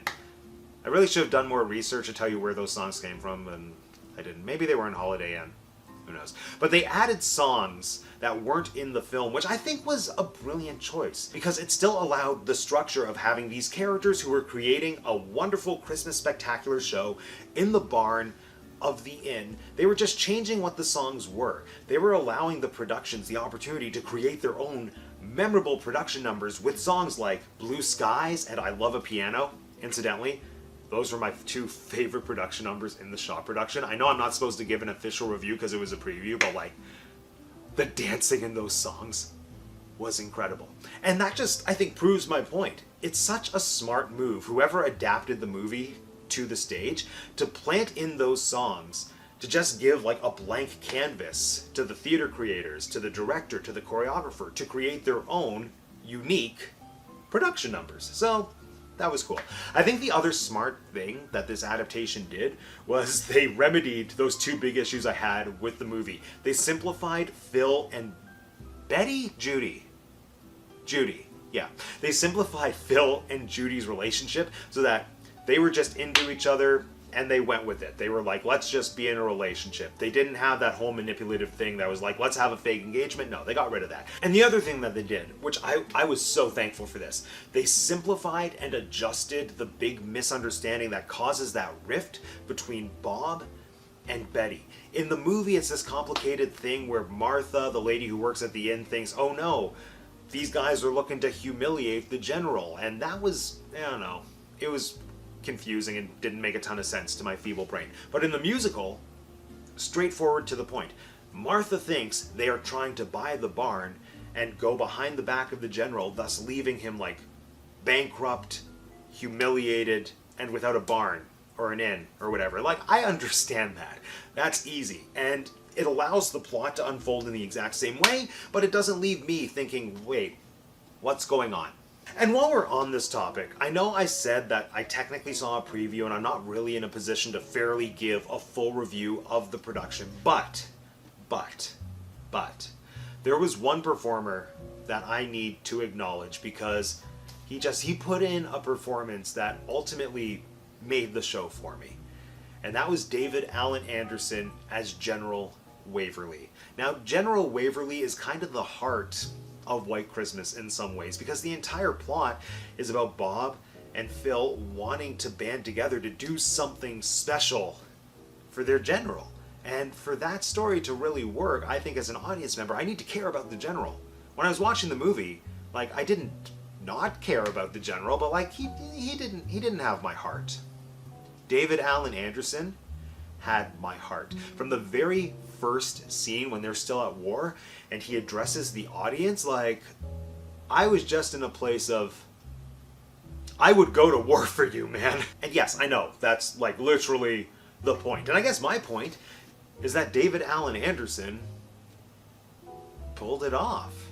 And I didn't realize that that is truly the key to White Christmas. It's easy to care about Bob and Phil and Betty and Judy, but if you don't care about the general that they're doing all of this wonderful stuff for, then you kind of miss the heart of White Christmas. And David Allen Anderson's portrayal of Waverly, it just had this wonderful air of respectability coupled with vulnerability and empathy.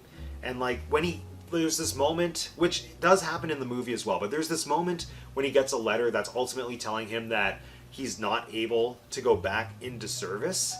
And when it happened in the movie, I just thought, like, blip on the radar, meh, whatever. David Allen Anderson in that scene, I just felt like the heartbreak, really, of somebody who was trying to go back to the thing that defined him, and all of a sudden it was gone.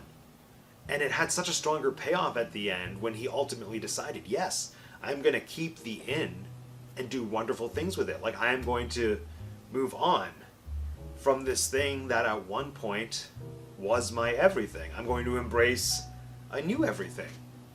And again, to take it back to why I think White Christmas is such a perfect musical for right now, this place in time, like, that's it.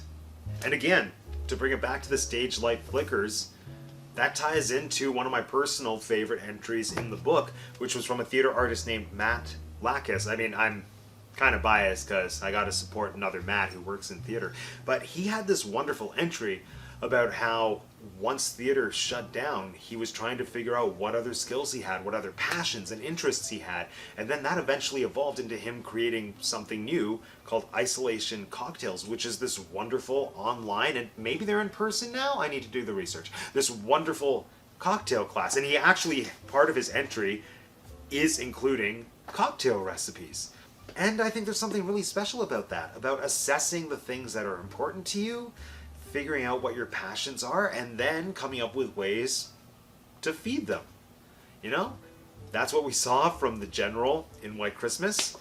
That's what many of the artists are talking about in this book, and if I'm being completely transparent, that is how I ended up starting this channel. It was figuring out a way to feed my passions when all the things were gone.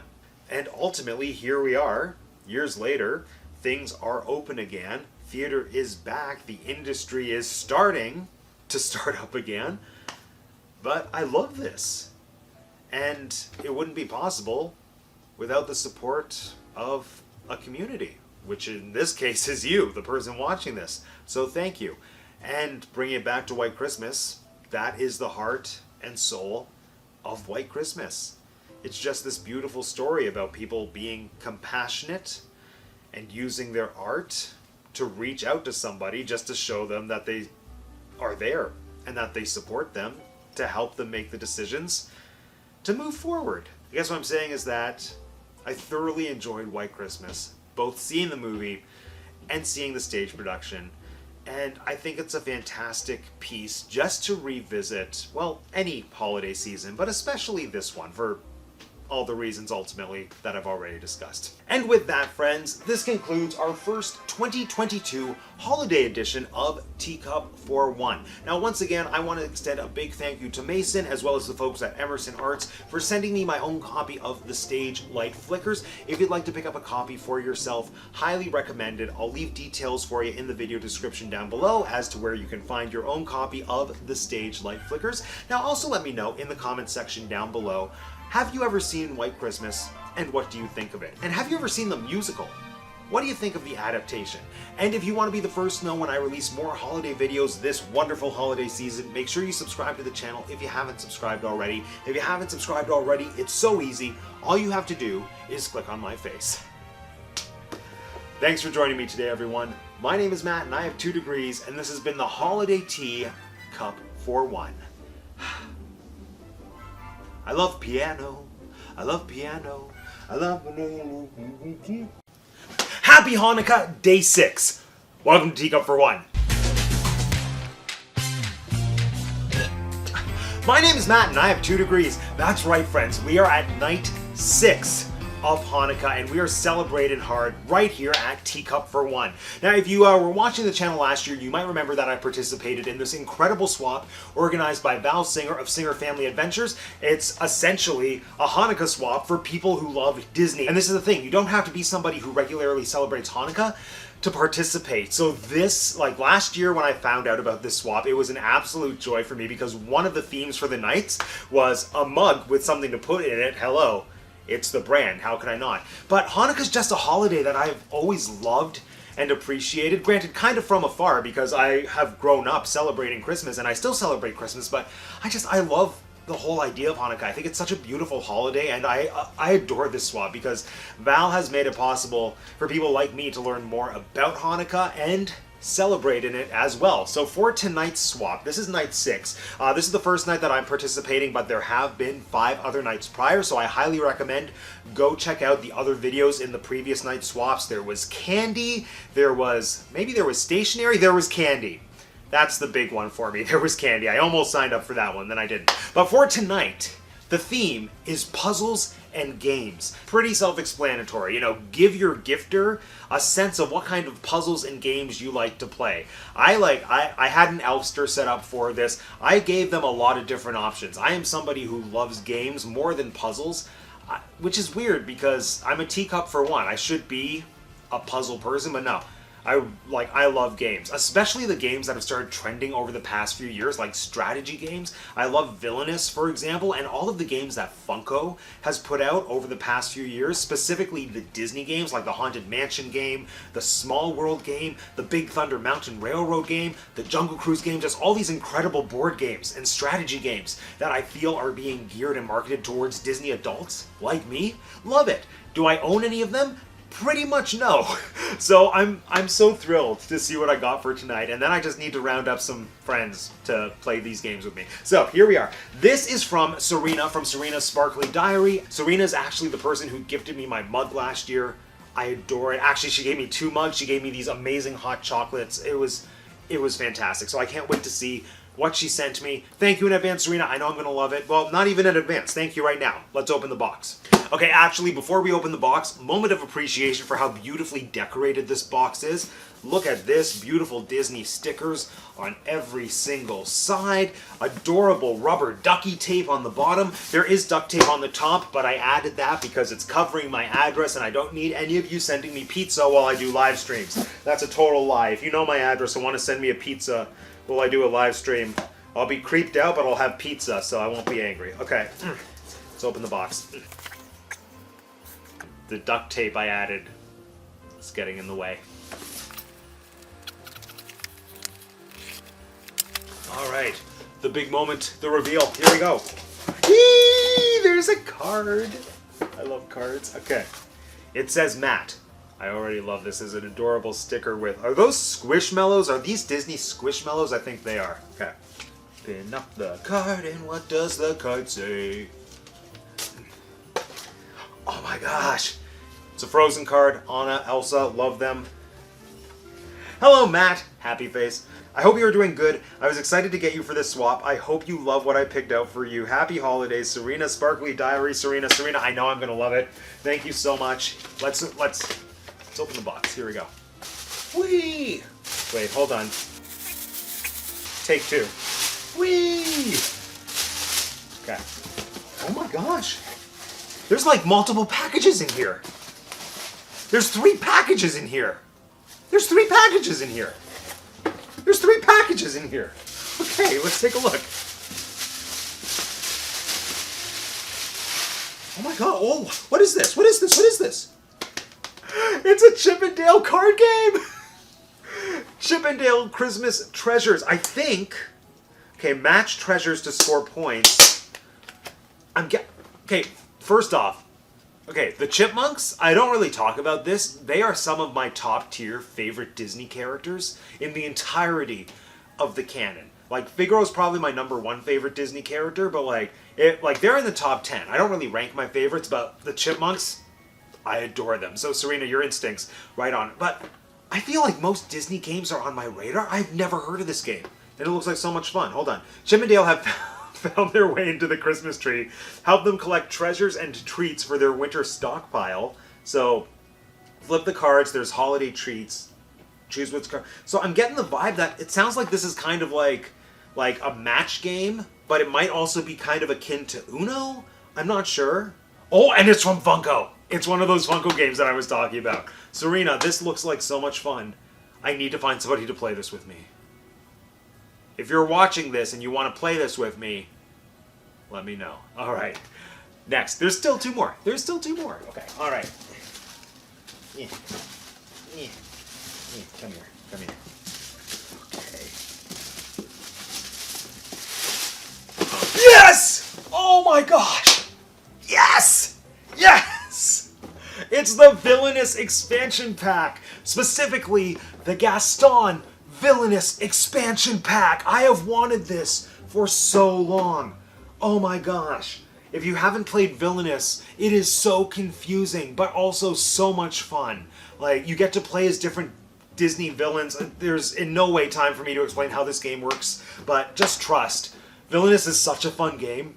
Every Disney villain has their own unique gameplay and rules and everything. And I mean, if you know me, Gaston is one of my favorite Disney villains. Well, not even. Gaston is my favorite Disney villain. Potentially one of my favorite Disney characters as well. I know I just said that about the Chipmunks, but it's true. I have a whole video about why Gaston is one of the greatest characters to come out of Disney. But in a, like, dramatic sense, not in a neo-Gastonist sense, because we're not going to get into that, but that is a load of crap. So, but I love Gaston. Also, I played Gaston on stage. I was fantastic, according to no reviewers that saw the show. But the thing about Villainous, the artwork on this game is incredible. How does this work? So, yeah, take the role of a Disney villain, and oh my gosh, I love this. And so the way that the expansion packs work is that in the full game, you get 6 different villains that you can play. The expansion packs come with 3 characters each. So this one clearly has Gaston, but then the other 2 characters are Lady Tremaine, who I adore as well. Why? Because she's the caretaker for Lucifer the cat, and we love him. The third character that you can play as is the Horned King. Admittedly, I haven't seen the Black Cauldron in ages because I think it terrified me too much, but he's voiced by, I want to say John Hurt or William Hurt. One of them is the guy that I'm thinking of. Another one is a significantly younger actor who I think might be an American that I always think is the British one that was in 1984. But anyway, the Horned King. I can't wait to dig into this game and play it. Oh my gosh. All right. And we still have one more box. We still have one more box to go. Here we are. All right.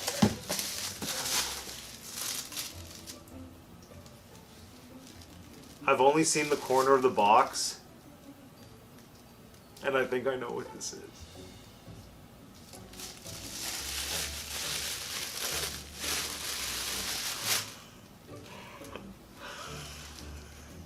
Yes. Oh my gosh.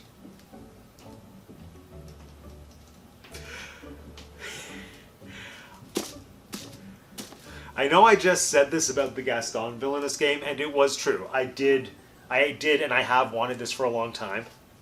I have also wanted this game for such a long time because it's my channel as a game.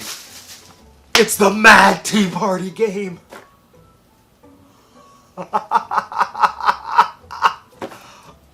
I don't even know what this game is. I've just seen it on so many websites that I shop for Funkos on, and I thought this game looks amazing because it's all themed to the Mad Tea Party. And if you're new here, my whole channel is inspired by the Mad Tea Party. I love the Tea Party, and it's about balancing teacups. It comes with 12 teacups. Hold on. Join your favorite friends from Disney's Alice in Wonderland in this topsy-turvy teacup stacking game. Play a card to place a teacup, but don't let the tilting tower fall. Oh my, so it's like Jenga with teacups.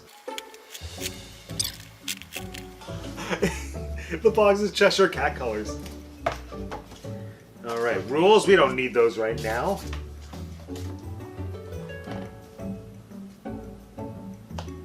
So, we have the table and it goes wobbly wobbly. Hold on. And then, do I put a teacup on top of it? Is that... How does this game work? Oh, okay, so I just realized you can put the teacup anywhere on the table. It doesn't have to be on top of the mini teapot, and that makes it makes so much more sense. This game is so much easier. Okay, let's go. Stack the teacup. Stack the teacup. Stack a teacup there for balance. Stack another teacup. Short and stout. How tall can this teacup get? Okay. It spins around.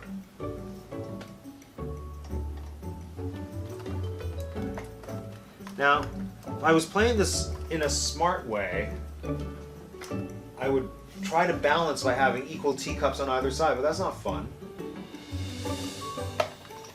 So, wait, what if I put a big teacup on top of this?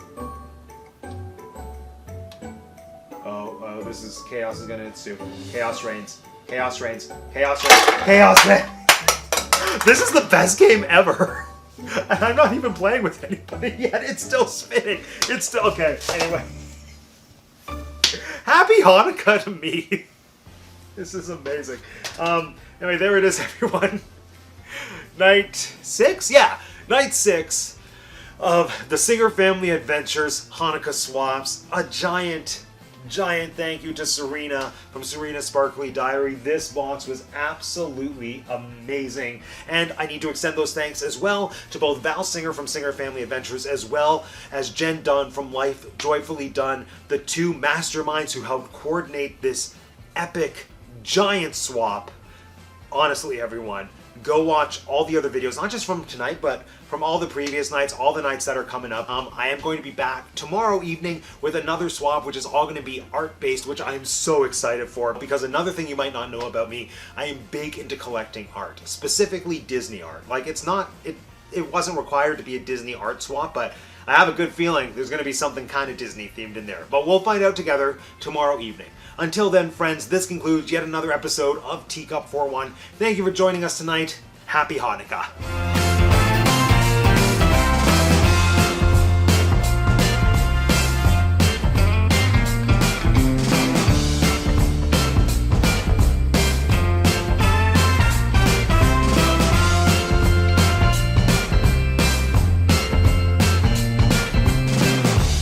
You know Dasher and Dancer and Prancer and Vixen, Comet and Cupid and Donner and Nixon, but do you recall that Santa Claus also has a wife who deserves more respect and appreciation? Today we are talking about Mrs. Claus. Welcome to Teacup for One. My name is Matt and I have 2 degrees, and that's right everyone, today we are talking about the often overlooked First Lady of Christmas, a character who was once a footnote in history that has gone on to serve as a feminist icon and an anti-feminist icon. A character portrayed by the likes of Miranda Richardson, Angela Lansbury, Goldie Hawn, a character who was the surprise hit of the 2023 Macy's Thanksgiving Day Parade. That's right everyone, today is all about Mrs. Claus. Chances are everybody watching this video has some passing knowledge of Mrs. Claus. I mean, as far as I know, she's always been a part of Santa's operation up there in the North Pole, and if you're under the age of 40, you probably grew up with her in a slew of your favorite TV Christmas specials. But she's an interesting character, because as far as Christmas characters go, she's actually one of the younger ones. For context, Mrs. Claus is younger than Scrooge. I mean, not this Scrooge, Michael Caine specifically, but like younger than the character of Ebenezer Scrooge. And it's hard to believe, because I always think of Santa and Mrs. Claus as being a unit, but at the same time, it's unsurprising when you consider that Santa has been around in some capacity for well over 1,000 years. Granted, he wasn't always Santa, but also, we're not turning this into the evolution of Santa Claus, because that would take far too long, and this video alone took like almost a month for me to research. And then I recorded it once and the sound didn't work, so what you're seeing is the second pass at it. Where were we?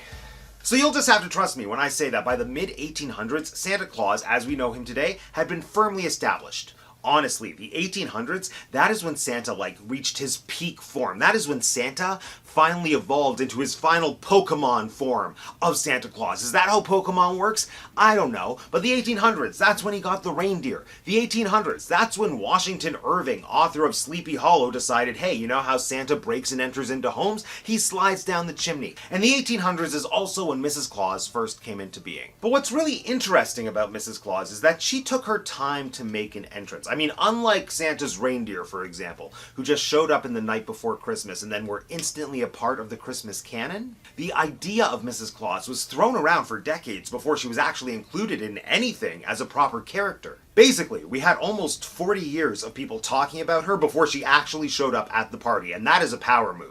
The first ever mention of Mrs. Claus came in the 1849 short story A Christmas Legend, which was about a poverty-stricken family on Christmas Eve. And the family is depressed because they're poverty-stricken, and they're also depressed because their oldest daughter died years and years prior. Then suddenly, out of nowhere, an old man and an old woman knock on their door, seeking shelter from the bitter cold in exchange for a rose for shelter. The rose for shelter, I just saw an opportunity for a Beauty and the Beast reference and I took it, but so no rose, but yeah, an old man and an old woman show up at the door and they're like, it's cold, the nearest hotel is miles away, can we stay here for the night? The family welcomes them with open arms. The next morning, the family wakes up and lo and behold, their living space is filled to the brim with presents, and then they think, oh my gosh, that old man and his wife must have been Kris Kringle and his wife, right? Right? Well, that would actually be more believable than the ending of the story. The true ending of the story is this like M. Night Shyamalan twist that the old man and old woman were actually a young man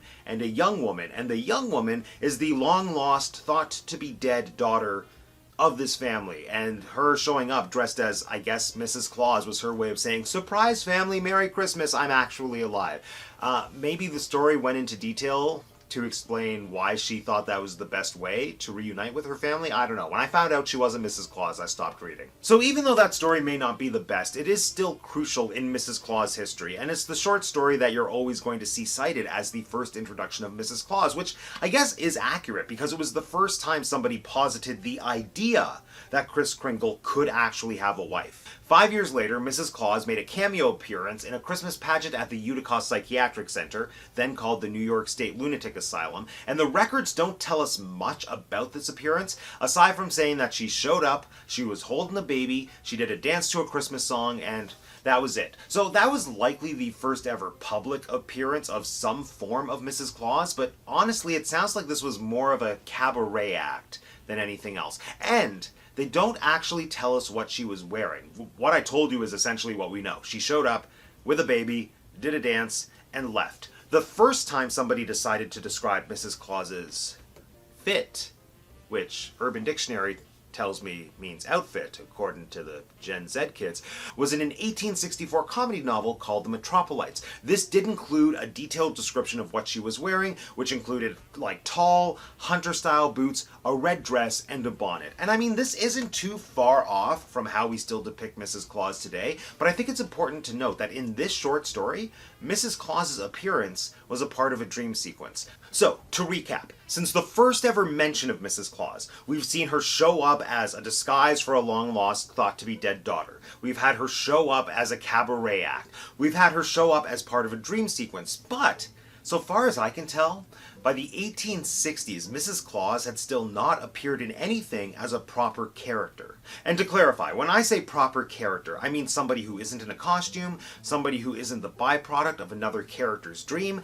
just someone who can walk into a room and exist as Mrs. Claus. I mean, The Night Before Christmas came out in the 1820s, and that was an entire poem just about Santa walking into a room and existing as Santa. I mean, why is it taking so long for Mrs. Claus to get the same respect? So that begs the question. What was the first instance of Mrs. Claus appearing in something as a proper character? And the answer? I don't know. Okay, I think I know. I don't know for sure. I think I know, and I hope I'm wrong. Listen, this is the thing about Mrs. Claus literature, okay? If you go looking for it, there is a lot of it, especially from the late 1800s, but like, it is tough to find. You can find references to it, but it's really hard to find the actual text, and so suffice it to say, the earliest piece I could find that seems to be a true Mrs. Claus story is called Mrs. Santa Claus's Adventure by Charles S. Dickinson. Not to be confused with Charles Dickens. That is very important. This is Charles S. Dickinson, not Charles Dickens. And it's from a period of time where the trend seemed to be weaponizing Mrs. Claus as a character to make a political statement. And, like, listen, I just feel like Mrs. Claus deserved a better introduction to the world than this story. Mrs. Santa Claus's Adventure was a short story that appeared in Wood's Household magazine in 1871. I couldn't find the original text to read it, but based on essays that I read, this is roughly what it's about. Mrs. Claus disagrees with Santa on his policy with regard to naughty children. I'm assuming her perspective is, there's good in everybody, let's give gifts to the naughty kids. And Santa's like, no, I have a system, and it works. Naughty kids don't get presents. So Santa goes off to do his toy delivering to the kids who are worthy. And then Mrs. Claus decides, you know what? I'm going to give presents to those naughty children. And then she does. But then when she slides down the chimney to give gifts to the bad kids, she's attacked by monsters. She's attacked by, like, evil imp-like creatures that are the physical manifestations of the kids' naughtiness. And so this story was basically just like a thinly veiled anti-suffragette piece to show women what would happen if they disobeyed their husbands and left the safety and the security of the home. They'd be attacked by monsters. But you know what? Even if that is the first Mrs. Claus story, in some ways it is kind of perfect because it hits on two key elements that tend to show up a lot in subsequent Mrs. Claus writing. The first is this what-if story. What if Mrs. Claus goes out on her own on Christmas Eve? And it surprised me how often that actually came up as a plot device, but when you think about it, of course, that is the go-to Mrs. Claus story, because what better Mrs. Claus story could there be? This is the stay-at-home wife of the most important man in the world. Of course, we want to know what's going to happen, like that one Christmas when she decides to take the reins on her own. And tied in with that narrative is the second thing, using Mrs. Claus to make a comment or a statement in one way or another about a woman's role in society. Because again, this is the stay-at-home wife of the most important man in the world. Inevitably, everyone is going to have an opinion of her, especially when you consider that Mrs. Claus showed up around the time of the dawn of the US suffrage movement. Or maybe she showed up because of the dawn of the US suffrage movement. So, unsurprisingly, Charles Dickinson's short story was not the only one to make an example of Mrs. Claus. There was another short story published in 1879 written by M.B. Horton called A New Departure. And listen, I don't want to give a shred of credit to a piece of anti-suffragette writing, but that title is hilarious and so unapologetically aggressive. So yeah, A New Departure. The story is about Mrs. Claus literally departing the North Pole on her own to take the gift giving into her own hands. So yes, it is literally a narrative about a new departure. But a new departure was also a term coined by the US Democratic Party in the 1870s, which was also adopted by early suffragettes. So it's likely that people reading this story at the time, not even likely, it's guaranteed that everyone reading this story at the time would have had the context to understand that they were reading a very thinly veiled, tongue-in-cheek statement on the new departure strategy.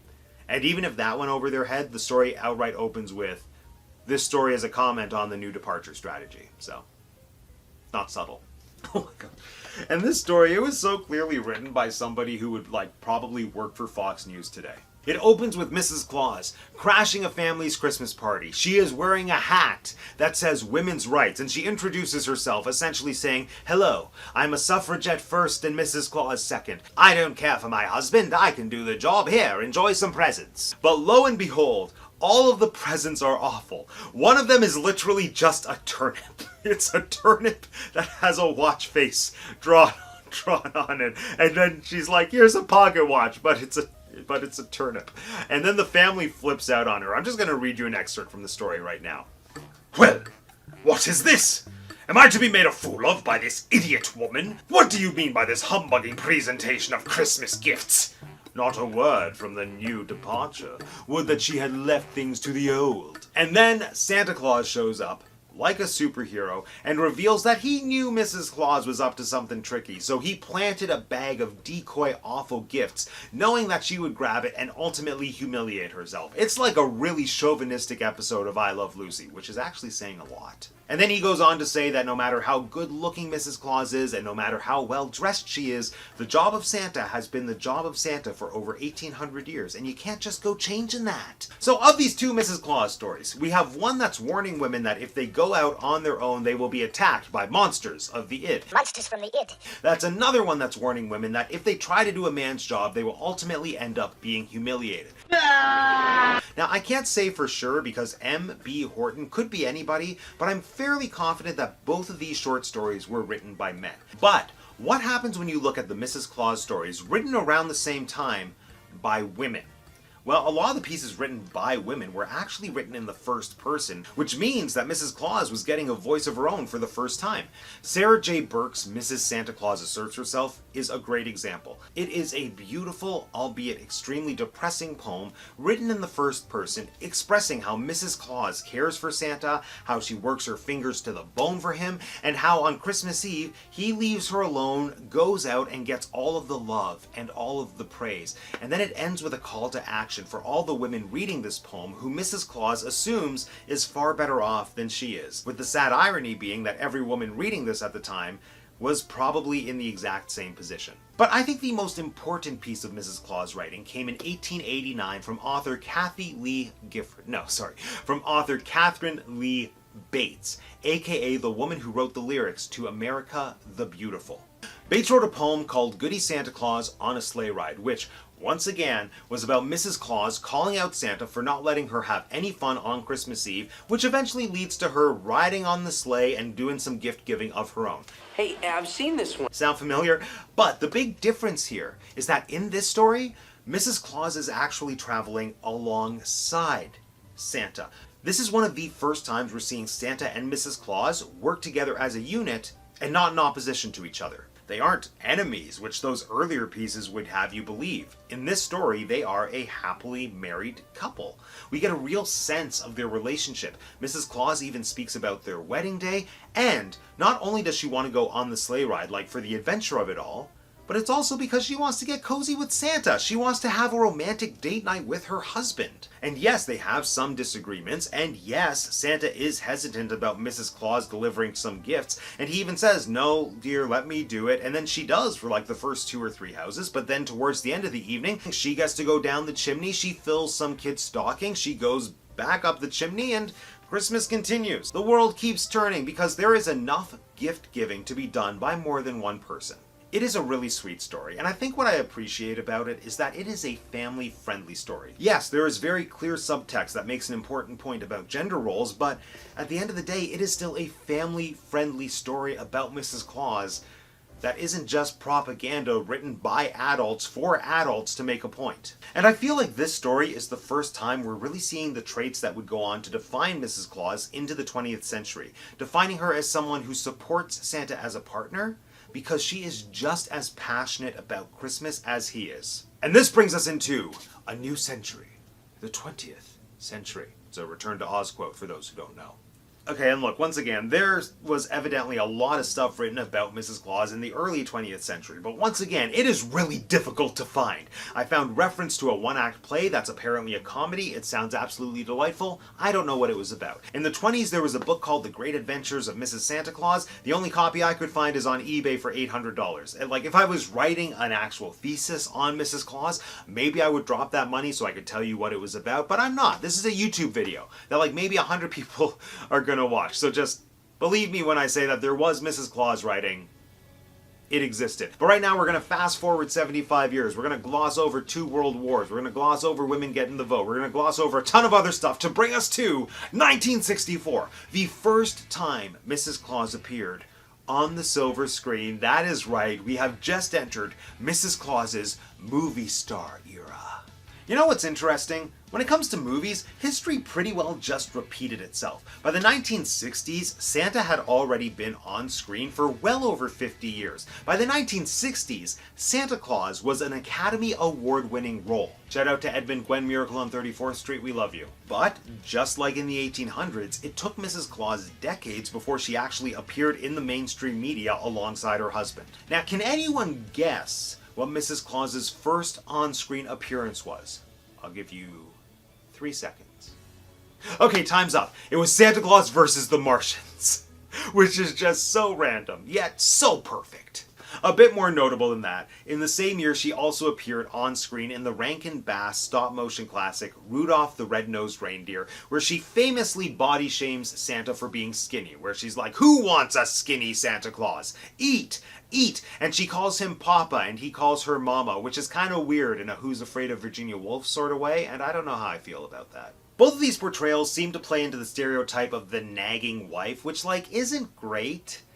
But honestly, it's better than using Mrs. Claus to tell women why they don't deserve the vote, so progress is progress. But what's really fun about Mrs. Claus's portrayals in the 20th century is that now we were dealing with generations of storytellers who had grown up with a consciousness of Mrs. Claus. Like, she was finally a part of Christmas mythology. People like Nat King Cole were singing her praises. Literally. We had writers starting to move beyond pieces that were just acknowledging she existed, and we started to get things like Mrs. Claus origin stories, which brings us to what I personally believe is the best Mrs. Claus film to date, the 1970 Rankin-Bass Christmas special, Santa Claus is Coming to Town.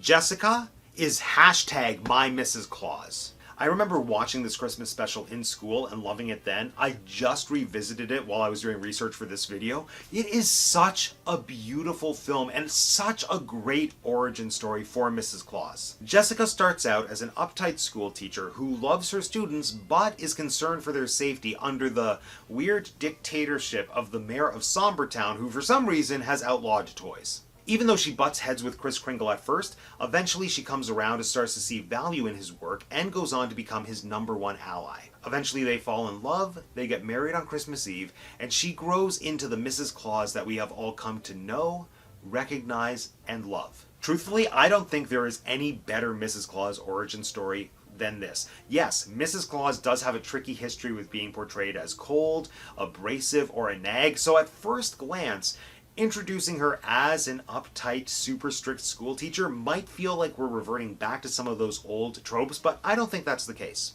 Listen, opposites attract, and balance is required in every relationship. So when you consider that Santa Claus is a traditionally jolly person, like a fun-loving, free spirit, I think it makes a ton of sense that he would have a partner who would keep him grounded. And the school teacher element is crucial, because if you have a school teacher, to me, that implies a rule follower who also has an affection and a love for children. I mean, what better partner could there be for Santa? It is such a good setup that Disney outright stole it for their second film in the Santa Claus franchise, the Santa Claus 2.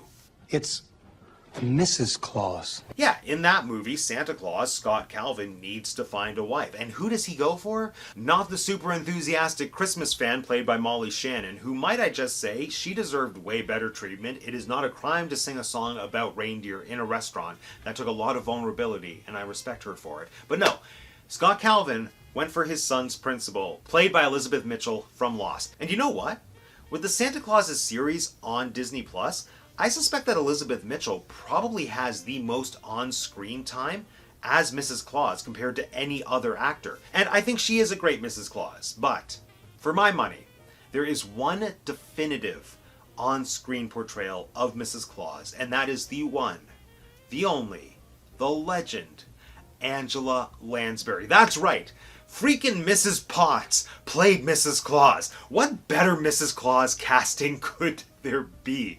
So this was in 1996. In 1996, Angela Lansbury played the title role in a made-for-TV movie musical called Mrs. Santa Claus. This was a musical with songs written by Jerry Herman. Jerry Herman is a famous Broadway composer who did things like Hello Dolly, La Cage aux Folles, and Mame. Yeah, which means this is the guy who wrote We Need a Little Christmas right this very minute, candles in the window, carols at the spinet. Like, that is the ultimate get pumped Christmas song, and nothing in Mrs. Santa Claus really holds a candle to that number. But you know what? We can't blame Jerry Herman for that. You cannot capture lightning in a bottle twice. What makes this movie so good, aside from the music and aside from Angela Lansbury, is that it really captures the history of Mrs. Claus in more ways than one. It's using the classic story from like all those short stories I talked about from the 1800s. This takes place in 1910. Mrs. Claus feels unappreciated and undervalued by Santa, and so she takes it upon herself to take the sleigh out 1 week before Christmas so that she can test out a new route that she feels is going to be more efficient for Santa on Christmas Eve. However, she ends up crash landing in New York City. One of the reindeers sustains a bit of an injury, and the vet that she finds says it's going to take a week for him to heal up. So during that week, she mixes and mingles with the people of New York. She makes friends with a suffragette and the suffragette's family. She brings like two unlikely lovebirds together. And she ends up leading a group of children in a workers' revolt against an evil toy maker, played by Terrence Mann, aka the Beast in the original Broadway cast of Beauty and the Beast.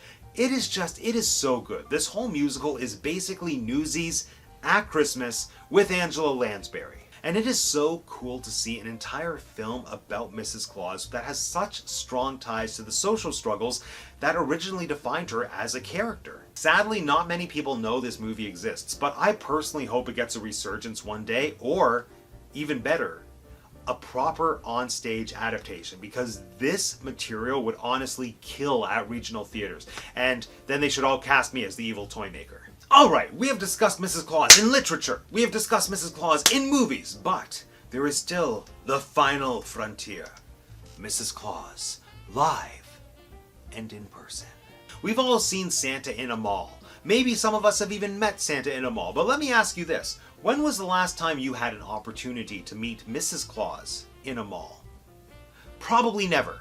So that's why I was shocked to discover that the history of Mrs. Claus performers actually goes back almost as far as the history of Santa Claus performers. Yeah, unlike the books and the movies, this is something Mrs. Claus started doing almost at the same time as her husband. Macy's started using Santa performers as early as 1861, but it wasn't until the 1890s that the idea really took off, and Santas started showing up in department stores all over North America. And it only took until 1907 for the first Mrs. Claus performer to make an appearance in a department store. It was in Filene's in Boston. They hired a Mrs. Claus performer alongside a Santa to help entertain the kids. And in 1937, Charles Howard opened up the first ever Santa Claus school, which, fun fact, this school is still in existence today. And when he opened up the school, he announced that he was going to be taking 2 women into his program to teach them how to be Mrs. Claus. 2, and I quote, "Greet little girls, learn what they want in their Christmas stockings,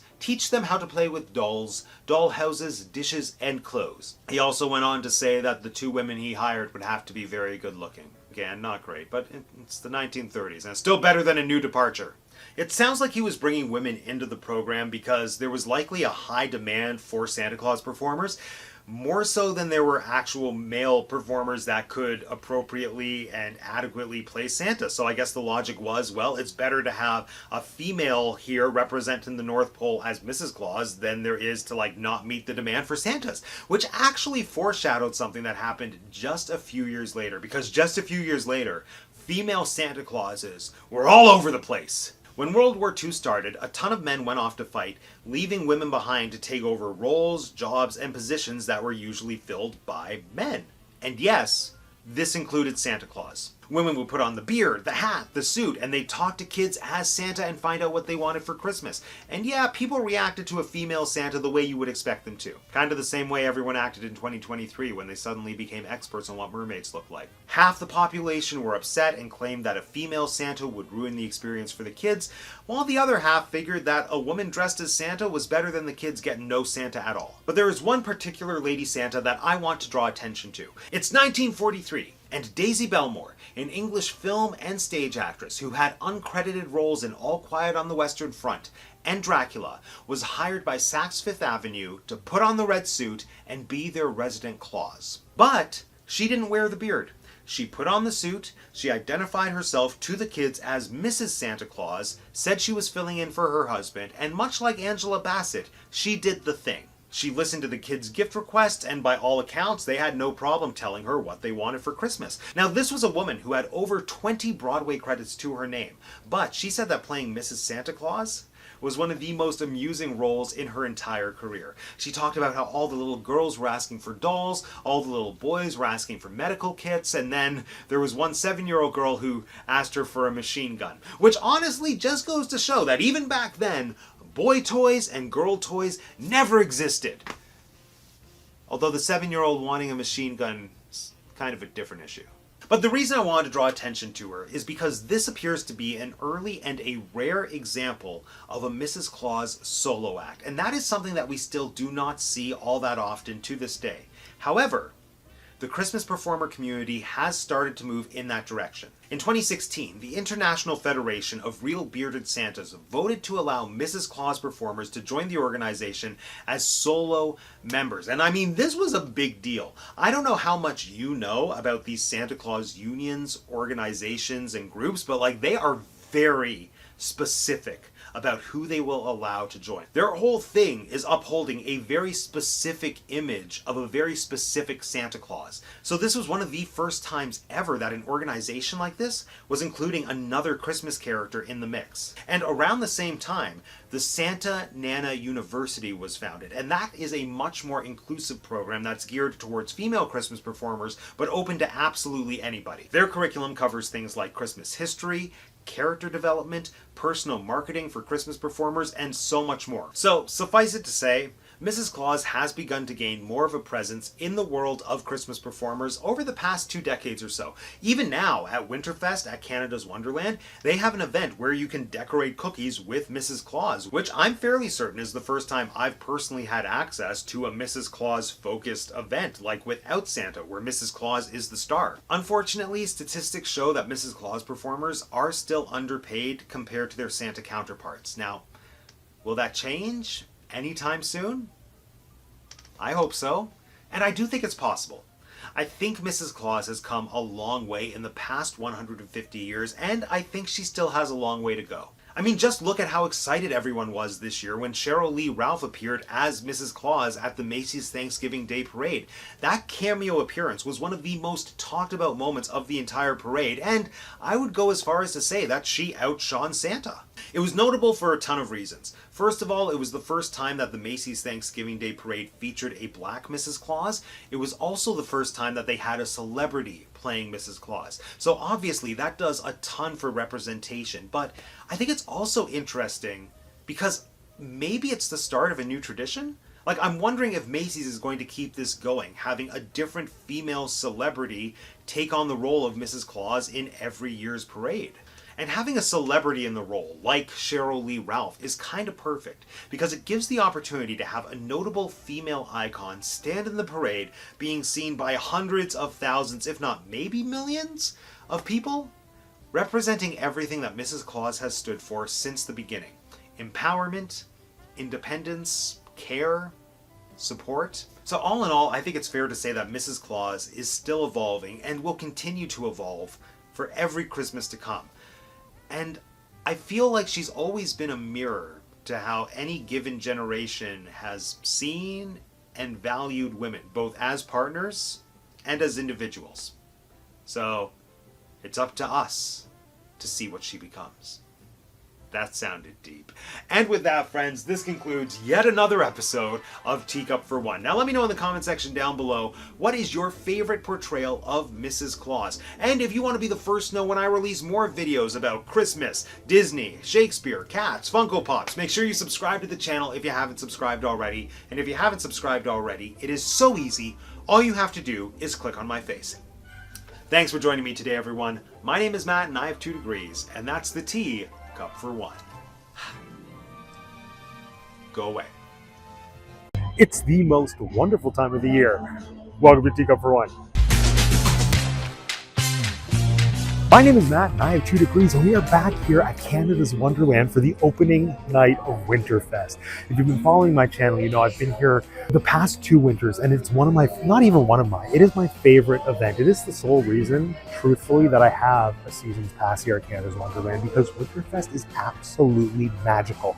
It is the closest that I get as a Disney Parks fan, as a Canadian Disney Parks fan, to getting a pseudo Disney theme park experience close to me without having to go to Florida. Now, Canada's Wonderland is a great park the rest of the year if you like rides. The problem is, I don't like rides. I like entertainment, I like atmosphere, I like meeting characters, I like themed food, and all of that comes to the forefront at Winterfest because they can't have any of the rides open, or they can't have many of the rides open because #safety concerns, but what they can do is give you a magical winter experience. Now, we're here on opening night, but I do plan to be here quite a bit throughout the season, but this is just kind of a quick intro to the event for this year. Specifically, I'm curious to see if there's anything new. Looking at the entertainment offerings, it seems like a lot of stuff is returning, which I'm not complaining about because the entertainment here at Winterfest is top tier. Although, what seems to be the newest is food. So I have about 2 hours tonight here in the park. I want to see what I can taste that's brand new for this year, and I invite you to come with me. Even if some of the entertainment's the same, I feel like some of the shopping might be new for this year, so let's check it out. This is actually really nice. Look at that. It's beautiful. It's embroidered. It says Winterfest. How much is it? Never mind. You know what? Gnomes have been trending this year, and I'm here for it. Ooh! This is new for this year. Now, fun fact, actually, I was here last year and I recorded a video that never saw the light of day that I'm very tempted to just release a year late on the channel. Anyway, part of that video, my goal, a goal I set for myself was to find an ornament or something, anything for sale in the park that was under 10 bucks. I found a similar but not identical Eiffel Tower ornament to this I think it was $8 or $9. Let's see how much it is this year. Once more, $9.99. Worth it. This right here is the best deal you're going to get in the park. Look at how beautiful this is. $10. This, you can get this at Dollarama for $3, $4. Maybe it's not silver. You can make it silver though, using Dollarama supplies. And it's $20. Sometimes things don't make sense, but it's okay because you can end up with a beautiful Parisian ornament for super cheap.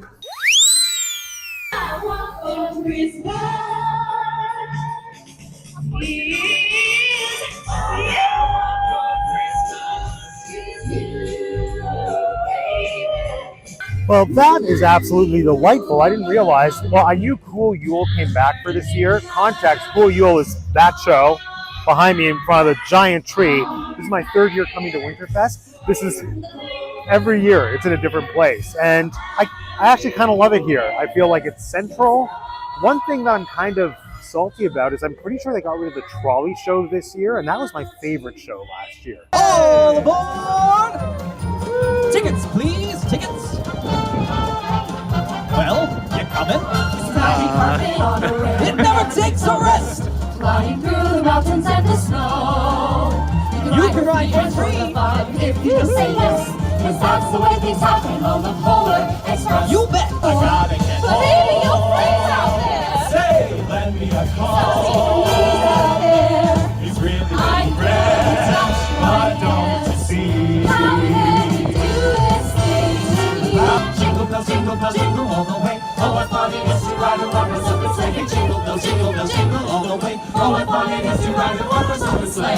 Jingle bells. Trying to intimidate them. Oh, no, they're in the audience! Oh, what fun it is to ride a one-horse open sleigh. But either way, Cool Yule, it's more spectacle. The tree is gorgeous. The cast is huge. The singing is great. The dancing is great. It's got this fun retro 1970s holiday vibe going forth. If you want to see more coverage of it, you can watch my video from last year. But now, I want to see if there's anything new here. One of my favorite Winterfest spots for food, the Holiday Dining Hall. During the year, no matter what the event is, I find that this space, it's not always called the Holiday Dining Hall, but this space is always one of the best just for quality food, especially if you have one of the dining plans. Now, it seems like this year they have a mix of things that are coming back alongside things that are either new or things I've never seen before. And behold, this is the holiday turkey sandwich. It's been here for as long as I've been coming to Winterfest, which is now in 3 years. The biggest difference with the sandwich this year is that they've actually switched to a green bun, which I definitely recognize from Halloween Haunt, because this is the same bun that they had on the Frankenstein beef brisket sandwich burger thing over at the Lazy Bear Lounge. I actually thought it was funny that on the menu, it said a crunchy or a crusty green bun, and my first thought was, is it crunchy because it's left over from October?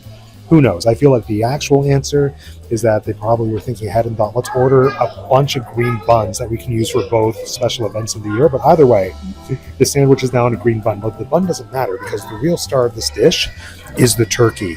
Look at that. They carved it directly off of the turkey carcass. Fresh, delicious. This is always one of the best things to eat every year. And technically, I guess it's new because it has a Halloween bun. I was just about to start eating my sandwich and I noticed on the paper there's a hidden Mickey, but then I remembered this isn't a Disney theme park, so it's definitely not that. Merry Christmas, everyone, and welcome to another episode of Matt Reviews Theme Park Foods, coming to you today from Winterfest at Canada's Wonderland with a holiday staple. Today we are trying the Merry Christmas Turkey Sandwich. It is freshly sliced turkey breast on a crusty green bun left over from the Halloween event alongside mashed potatoes and cranberry sauce. Let's give it a try. Here we go.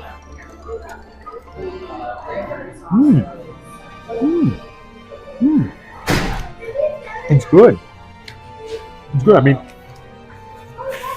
if you like Merry, and if you like Christmas, and if you like turkey, and if you like sandwiches, and if you like artificially colored bread left over from Halloween, you will like this.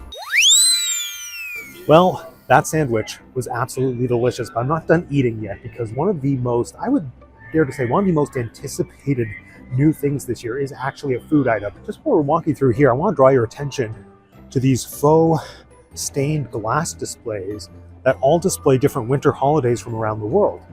Sidebar, if you're interested in winter holidays from around the world, might I suggest my delightful Happy Holidays holiday sweater that just made its way onto my Etsy store. So you're going to notice that there's 5 this year. There's 3 on this side, 2 on this side. One of them is missing. I was convinced that the one that was missing was actually this one, the one that is informing us about Chinese New Year, because this specifically was designed for the Year of the Rat, which was, what, 2 years ago? 3 years ago? So I was convinced this had to be the year that they either updated this one or got rid of it entirely. Lo and behold, they got rid of one entirely, but not that one. Ooh, I'm just going to stop here. Look at this. For, I believe, $15 this year, you can get a refillable thermos, and you get unlimited hot chocolate the night that you buy that thermos every 15 minutes. And if you bring it back for another night of Winterfest, the refills aren't free, but they're only $2. So I am planning to get one eventually. I just didn't think it was a good value for tonight because I'm only here for like 2 hours, and I want to optimize my 15-minute hot chocolate. I'll probably do it when I come back with Alex. Oh, spoiler alert, I'm going to be back here with Alex from the Teacup for One Movie Club doing a whole food day. Just eating as much as we possibly can, because one of the main draws of Winterfest is food. And one of the things Alex is really good at is eating. So we are just coming across the bridge here near Wonder Mountain to go to what during the year is Manchu Walk. The past 2 Winterfests has been the home of the bread bowls. This year, it's a brand new thing. We're going to Seasons Spuds. All right, and I have secured my first ever, and maybe only ever, loaded baked potato bowl.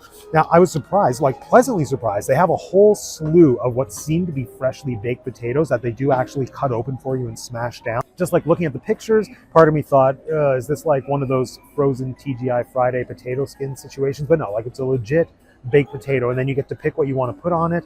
I picked everything, so we're going with cheese, green onion, bacon, sour cream. One thing, and I mean, this is kind of my fault for being a too polite Canadian, I specifically asked for the potato chowder baked potato bowl, because that's an option. You can get a baked potato bowl just as it is, the way I got it, or you can get it with like all the toppings, plus you can get one of those soups drizzled over top of it, like the seafood chowder, the beef stew, or the potato chowder. And I wanted to go all in. I wanted to go for the full potato experience. But when I asked the guy for the potato chowder baked potato bowl, he second guessed it. He was like, the potato and with cheese? And I said, yeah.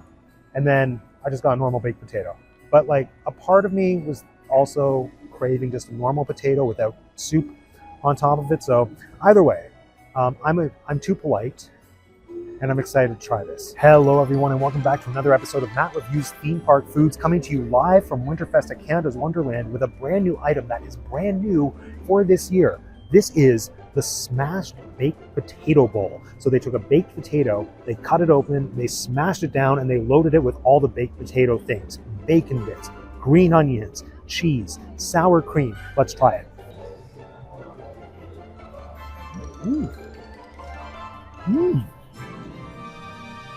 It's good.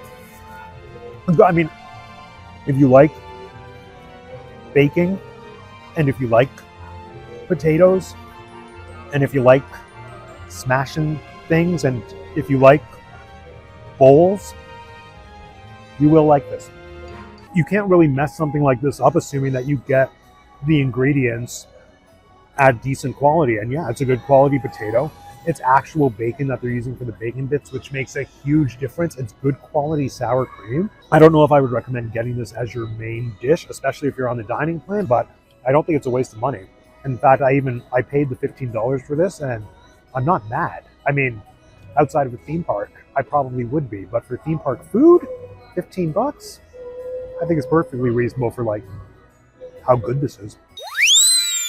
All right, I've just finished my loaded baked potato. My one piece of constructive criticism, because I'm sure all the Cedar Fair execs are watching this, is just to ensure that the potato is like piping hot. It wasn't cold, it was warm, and the cheese didn't melt. It was still delicious, because cheese is always delicious, but like if the cheese could have been melty, game changer. But now we have just about an hour before the event closes for the night, and I want to try to get in 2 shows. Now, neither of them are new for this year, but they are both, well, It's hard to say any one show is better than another. There are two personal favorites for me. So the first show that we're heading to is the 3-person retelling of A Christmas Carol. This one is just very near and dear to my heart. I love A Christmas Carol. Winterfest was one of the first events I came to when things started to reopen post 2020, and seeing this production of Christmas Carol, that's one of the first times I saw live performers after a year and a half. And so I love this show. Oh my God, guys. The elf on a shelf is here. The elf is here with a shelf. I can sit on a shelf with the elf. Hello, elf friend. Oh my gosh. Take an Elfie. Here we go. What? An Elfie? Oh my gosh, the hot gossip is coming in here. Oh my God. No word of a lie. That is the highlight of this event for me. I got to meet the elf on a shelf. And then we took an Elfie and she whispered some very naughty elf secrets into my ear. Like not literally, but like that's what the photos look like. And we've made it to the What's the Dickens stage, and we can probably get a front row spot. Good evening, everyone, and welcome to Winterfest! Yay! Thank you. We are the Winterfest 3 players, and today we are excited to present to you our version of that classic holiday tale, A Christmas Carol! Woo! 'Tis the season to be jolly, la la la la la la la la la. Merry Christmas, Mr. Scrooge! Oh, wow.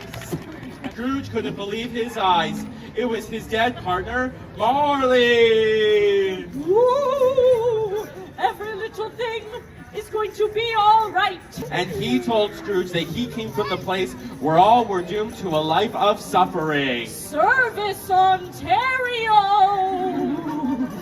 I present you with this present, for I am the ghost of Christmas present. No, you're the ghost of Christmas present, as in Christmas right now.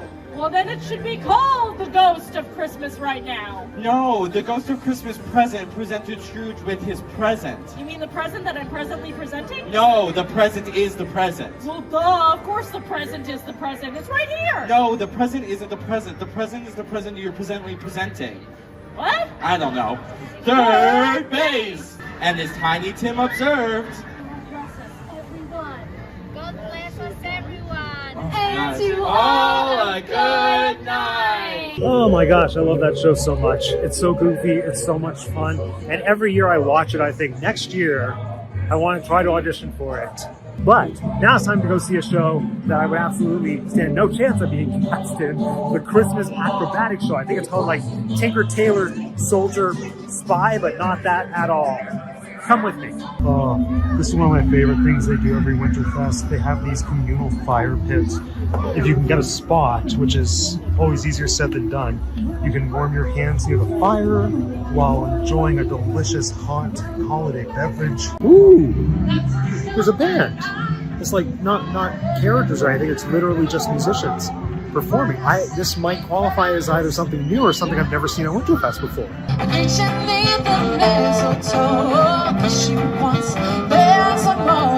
wish you a Merry Christmas, baby. I wish you a Merry Christmas, baby. There's such happiness in a coming year.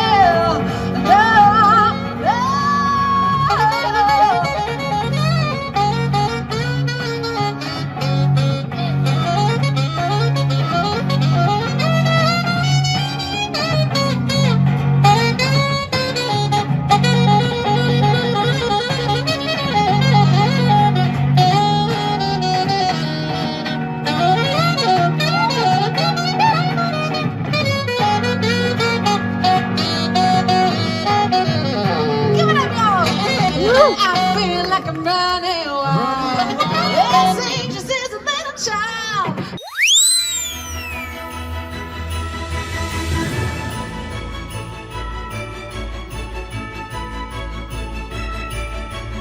Well, that show is just as adorable as it was last year, if not more so. Seriously, if you're a fan of A+ Broadway level production design, beautiful costumes, acrobatics like Cirque du Soleil style acrobatics, and elves singing golden era musical theater songs with Christmas lyrics, that is the show for you. So we're in like the main gift shop. It is gnome central. Once again, gnomes are trending. Gnome ornament, gnome on a shelf. Merry Christmas Gnomey, gnome for the holidays. Tall gnome, short gnome, gnome pillow. Gnome that's the height of a small child.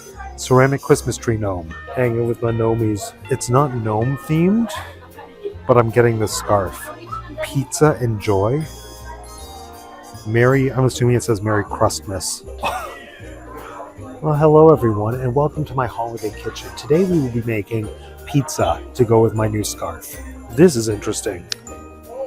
It says resting Grinch face. Reason that's interesting, there's no Dr. Seuss branding on this, and I can't say why I know this, but the word Grinch is trademarked. Everything surrounding Grinch and how the Grinch stole Christmas is very much protected by copyright, and the Seuss estate is on top of unlicensed merchandise using that word. On a totally unrelated note, check out my Etsy store. And just like that, it is 10 o'clock, which means our first visit to Winterfest of this season has come to a close. Now, we didn't do a ton today, but we did skim the surface, and I got to experience kind of some of the new stuff that they have here, mostly the food. But truthfully, it is a lot of the same stuff that they've had at Winterfest for the past 2 years, which in some ways I'm not complaining because, I mean, why improve on something that's otherwise perfect? I do plan to come back a bunch more times. Maybe this is the year I'll actually try skating. Maybe this is the year I'll make cookies with Mrs. Claus. Maybe this is the year that I'll finally meet Santa. Seriously, even though there's not a ton of new stuff, there is so much to see and do at Winterfest that I can't wait to come back. But for now, friends, this concludes the first Winterfest episode of the season. And if you want to be the first to know when I do more Winterfest videos or just videos talking about the holidays, Disney, Shakespeare, cats, make sure you subscribe to the channel if you haven't subscribed already. If you haven't subscribed already, it is so easy. All you have to do is click on my face. Thanks for joining me today, everyone. My name is Matt and I have 2 degrees, and that's the tea cup for one.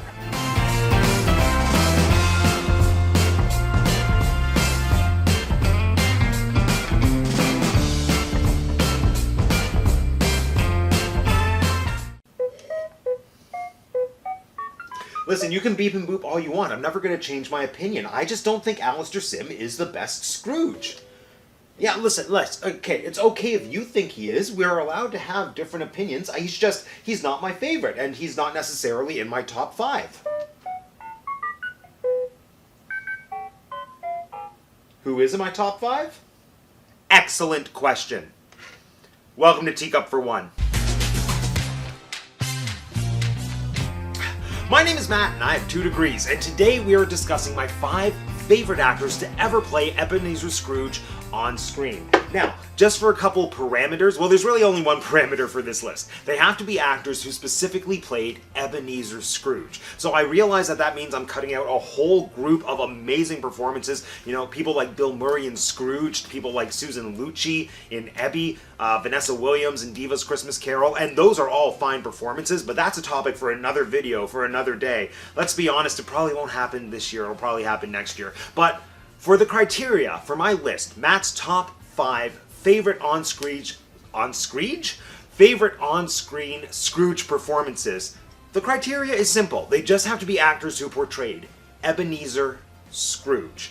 So pretty well they need to be in a fairly straightforward Christmas Carol adaptation. The character needs to be named Ebenezer Scrooge. That's pretty much it. The character just needs to be named Ebenezer Scrooge. And the intro, it was kind of in jest, but also entirely not really. Alistair Sim is not on this list. Why? I just don't see the appeal. And I've never seen the appeal. And I've grown up watching Christmas Carol movies. It is a Matt favorite. I haven't seen all of them, but I've seen almost all of them. And I was so excited as a teenager when I thought, okay, this is it. I'm going to watch the classic Scrooge, Alistair Sim. Let's go. He didn't do it for me. And he still doesn't do it for me. And now I can acknowledge, Sim puts in a fantastic performance. He is a top-notch actor. And yes, I did revisit his film before doing this list just to make sure that I feel the way I feel. And I do feel the way I feel. But I do have a little bit of a renewed respect and appreciation for his performance. There were moments that made me laugh out loud. There were moments I found perfectly charming. I think the one that stood out to me the most is right at the beginning when the charity collectors come in and they're like, we're collecting money and food for the less fortunate. And then he just looks so perplexed and he's just like, why? And that why, it had me in stitches. It's just such a subtle but brilliant acting choice. Love it. But overall, the performance, it doesn't work for me. I get that everyone loves his reformed Scrooge at the end. It's funny when he wants to stand on his head. Yes, haha, very charming. I think in putting this list together, I started to get a clearer sense of what I am personally looking for in a Scrooge performance. And where Alistair Sim loses me is that I just find him so unlikable at the beginning. And not only unlikable, I don't find him particularly interesting. And that's the tricky balance with Scrooge. I feel that he's a character that is so deplorable and so unlikable off the top that there needs to be some level of charm, there needs to be some level of humanity, there needs to just be something that keeps me as a viewer engaged and invested in seeing this guy get better. And Sim, it's not there for me. What? Okay, yeah, I know it's there for you. We discussed that. Anyway, feel free to write me paragraph-long essays about why I'm wrong in the comment section down below. And while you do that, I am going to progress with my list, starting with my number 5 favorite Scrooge, Reginald Owen, from the 1938 MGM film A Christmas Carol. Or maybe it was called Scrooge, I don't know. All the old-timey Christmas Carol movies kind of go by both names interchangeably. The 1938 MGM Scrooge movie with Reginald Owen as Scrooge. So Reginald Owen was one of the first actors to play Scrooge on screen. There had been a number of silent films from the early 20th century, maybe even the late 1800s, but Reginald Owen was, based on my very labor-intensive Wikipedia research, the second actor, I think, to play Scrooge in a talking film. The first actor to play Scrooge in a talking film was... What's his name? What's his name? I could look it up, I don't... Figs? Okay, I have to look it up. No, wait. Seymour Hicks. Was that it? Seymour Hicks? Yes, there we go. I was right. Seymour Hicks. So Seymour Hicks was technically the first actor to play Scrooge on screen in a talkie film. And his performance, I haven't watched the whole thing start to finish. I watched snippets like the greatest hits. He does put in a fantastic performance. And it was kind of between the two of them for me, but I did ultimately go with Reginald Owen. So Reginald Owen, as I said, appeared in the MGM 1938 film, which came out just a year before The Wizard of Oz. Kind of a sidebar, I definitely got Wizard of Oz vibes off of this movie, which might be the reason that I gravitate towards it. So now, at almost 100 years after the film was made, it is easy to take Reginald Owen's performance for granted. I mean, admittedly, on the one hand, he is a little bit over the top, and if you watch his performance, it does feel like standard fare Scrooge material. But this is the thing. Reginald Owen is the performer who set the standard. Keep in mind that this was only the second time that Scrooge had been portrayed on screen in a talking film. And the first one, the Seymour Hicks one, that was a smaller budget production coming out of England. Like, this was the first major Scrooge performance. And so many of the things that Reggie is doing in terms of his characterization, in terms of his line delivery, they are painting the picture for the standard Scrooge that I think all of us imagine now when we think of that character. And there's good reason for it. It is a brilliant performance. He is deplorable in the first part of the film, but it is so delicious, and he is chewing the scenery in such a way that you can't not be engaged and can't turn away from him. It is just an absolute delight to watch. He has a wonderful Scrooge arc, and there is this beautiful moment at the end of the film during like that classic scene when Scrooge realizes that he's not dead and that it's Christmas Day. It is about a minute-long shot that is just him silently discovering that he is back in the safety of his room.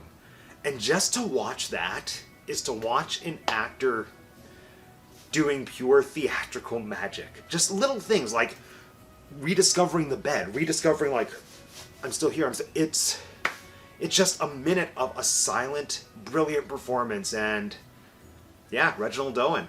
I almost feel that without him, we wouldn't have Scrooge in the capacity that we have him today. And it's just fascinating looking at the Owen performance up against the Seymour Hicks performance, because the Seymour Hicks performance, also incredible, but very, very different. It's a very different type of Scrooge from the standard that we have today. And when you look at those two side by side, both of them are equally valid interpretations of the character, but I think it's just so telling that Reginald Owen planted the seed for what Scrooge has become over the past 90 some odd years. So, yeah. Granted, with that said, he's still at the bottom of my list. Okay, moving on. Number 4, Scrooge McDuck. Yes, I can already hear you saying, wait a second, Matt, Alistair Sim doesn't make your list, but the cartoon duck does? 100%. I'm from the DuckTales generation, and also, if you're surprised by that, you must have just stumbled on this channel. And if that's the case, please feel free to subscribe. But, here's the thing. Scrooge McDuck, in a lot of ways, is the ultimate Ebenezer Scrooge. I mean, he is literally Ebenezer Scrooge as a duck. I think it's so telling that one of the most classic Disney characters fully lifted one of Charles Dickens's most famous creations and said, make it a bird. And I think that's where a lot of his charm and appeal comes from the seeds that Dickens planted. Is that my second seed analogy in one video? Ugh. Speaking from experience, Mickey's Christmas Carol is the ultimate way to introduce A Christmas Carol to a younger audience. And I think a lot of that has to do with the casting. The casting choices in Mickey's Christmas Carol are absolutely genius. You have Mickey Mouse as Bob Cratchit, you have Jiminy Cricket as the Ghost of Christmas Past, you have Pete as the Ghost of Christmas Yet to Come. They're using these Disney archetypes to help us instantly love and understand who these characters are within the realm of Christmas Carol. And I think that's why they're able to tell the stories so effectively and so powerfully in such a short amount of time. And casting Scrooge McDuck as Ebenezer Scrooge?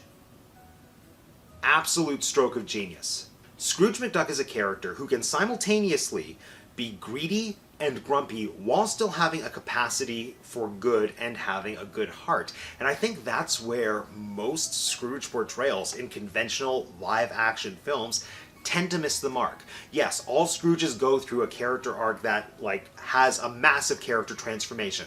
But I think the issue with a lot of them, or at least half of them, is that the transformation is too much of a 180 to the point where it feels like a totally new person at the end, as opposed to a person who always had the ability to be better than he was. And if I don't see that capacity for good at the beginning, and hand in hand with that, if I don't see kind of the flaws still existing within the character at the end, if that transformation is so cut and dry, black and white, then as an audience member, I feel like Scrooge hasn't necessarily learned anything. I feel that this is a transformation that's not going to stick. With Scrooge McDuck, we know he's a character who can easily give in to greed, but we also have no doubt that he is capable of loving and capable of doing good. It's just a matter of bringing that out in him. And that was kind of the entire through line of DuckTales. Woo! So in the end, with Scrooge McDuck as Ebenezer Scrooge, at the end of the story, it's the same person. It's just a person who's made a choice to be the best version of himself. And throughout the story from start to finish, it's a character that I have no problem loving. Number 3, Christopher Plummer. Now, you might be thinking, Matt, when was Christopher Plummer ever in A Christmas Carol? The short answer, never. Well, probably. I didn't research it. But he was never in a movie of Christmas Carol. He played Scrooge in a film called The Man Who Invented Christmas, which also has Dan Stevens, a.k.a. live-action Beast, as Charles Dickens, trying to get over writer's block and write A Christmas Carol. And in the process, his characters come to life around him and influence him writing the book.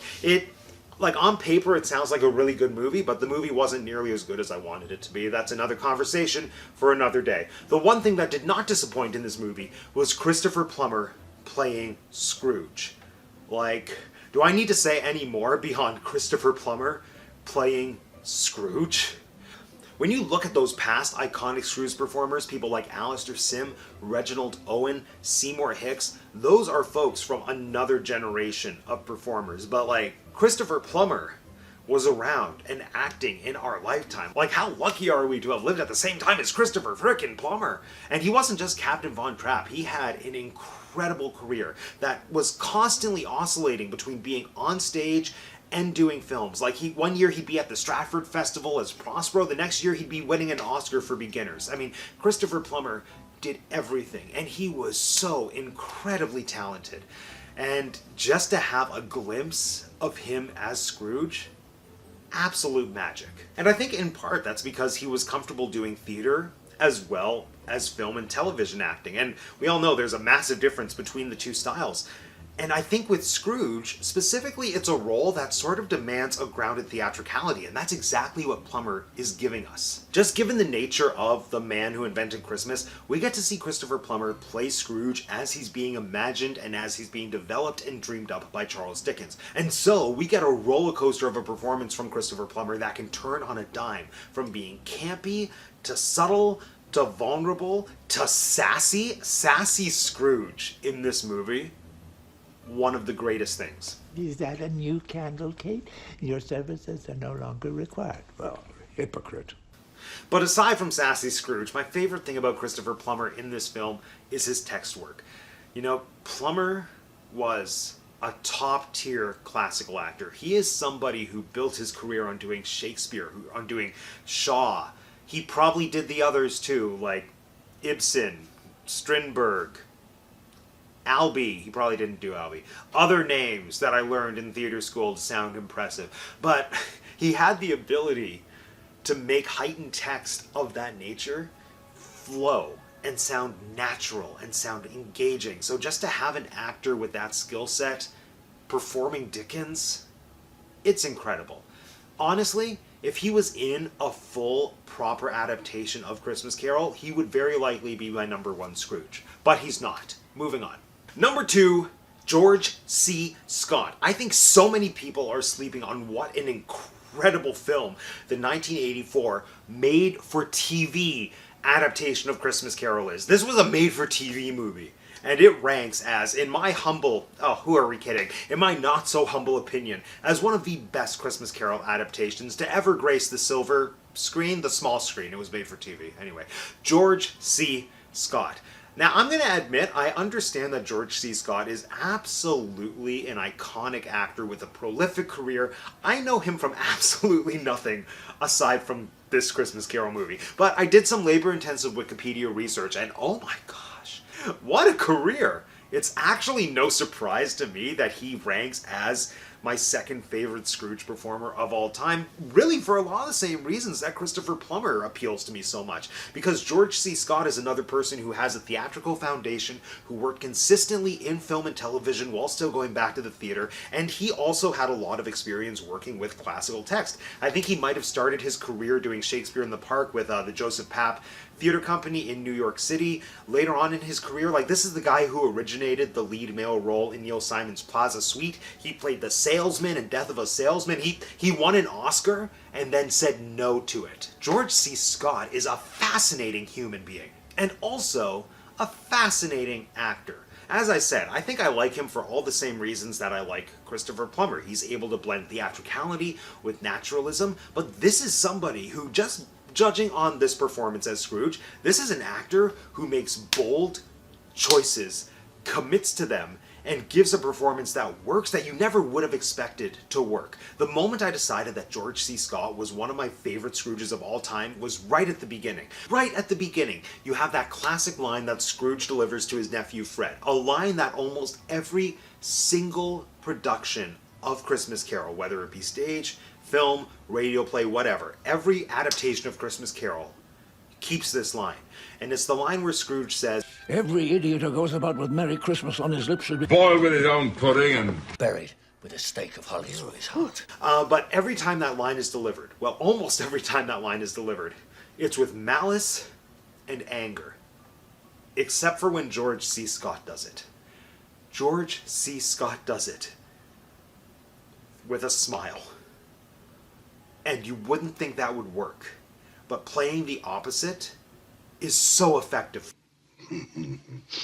If I could work my will, every idiot who goes about with Merry Christmas on his lips should be boiled in his own pudding and buried with a stake of holly through his heart.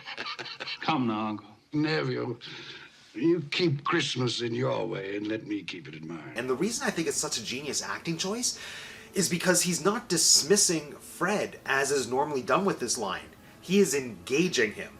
So with this line, he's basically saying, listen, Fred, I hear you, I acknowledge you, I don't agree with you, go away.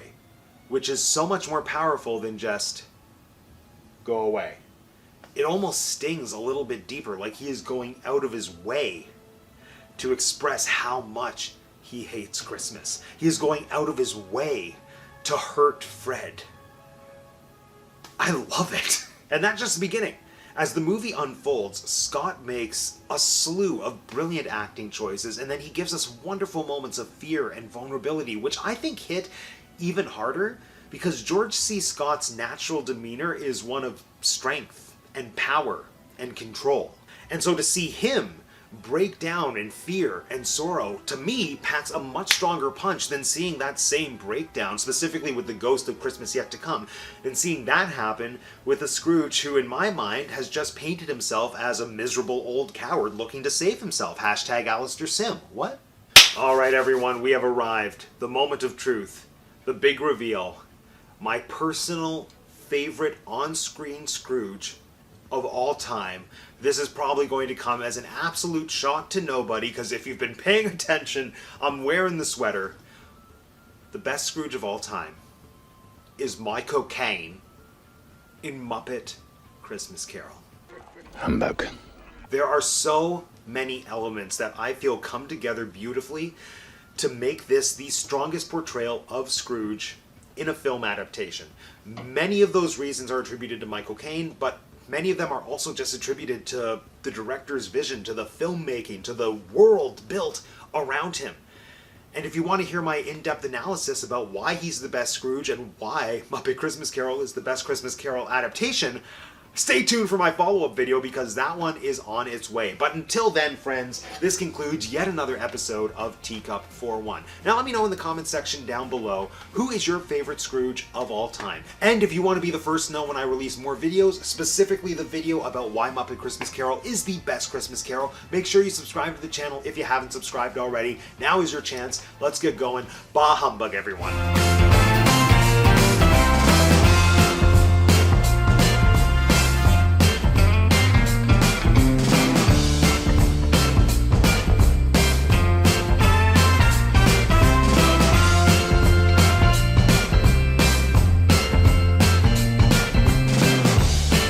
Today we're talking about why Muppet Christmas Carol is the best Christmas Carol filmic adaptation of all time. And no, it's not because of the Muppets. Well, not just because of the Muppets. You know what? No, it's not because of the Muppets. Anyway, welcome to Teacup for One.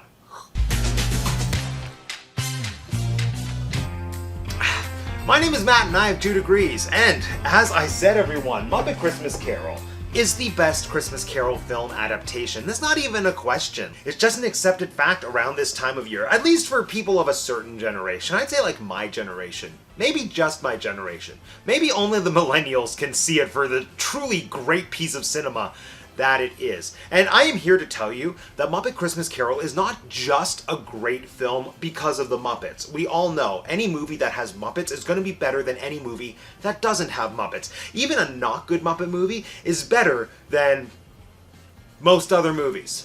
But the thing that makes Muppet Christmas Carol so good is that it is a brilliant adaptation of A Christmas Carol, and the cherry on top, it has Muppets. And this is one of the few times where I didn't do labor-intensive Wikipedia research. This is something I kind of know about. I've read Christmas Carol. This is one of the only books I've read in my adult life. I actually produced my own adaptation of A Christmas Carol, which is available for you to watch right here on the channel.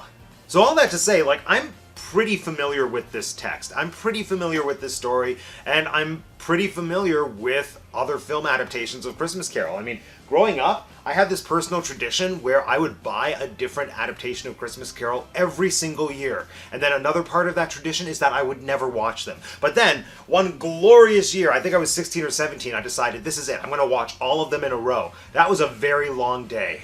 And since then, I still make a point of watching as many adaptations as I can every year, and nothing beats the Muppet version.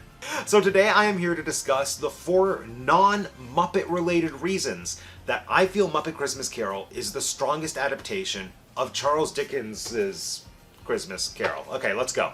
First, the framing device. Having Charles Dickens as an active character in the film, serving as the narrator, that allows for this adaptation of Christmas Carol to give us elements of the text that we don't get in other film adaptations. And just the fact that it's Gonzo, it's adding a little bit of a self-aware, like, comedic edge, which I think is much needed and very appropriate, because this is something that I don't think people realize about Christmas Carol. It is written in the first person. Reading this, it's like having Charles Dickens sitting with you by the fireside telling you the story. So yes, we definitely get all of the dark, dramatic elements that are so crucial to Christmas Carol, but balancing that, there is a lot of self-referential humor. Like, the first time I read this, I laughed out loud on the very first page, which I'm going to read part of you right now. Here we go.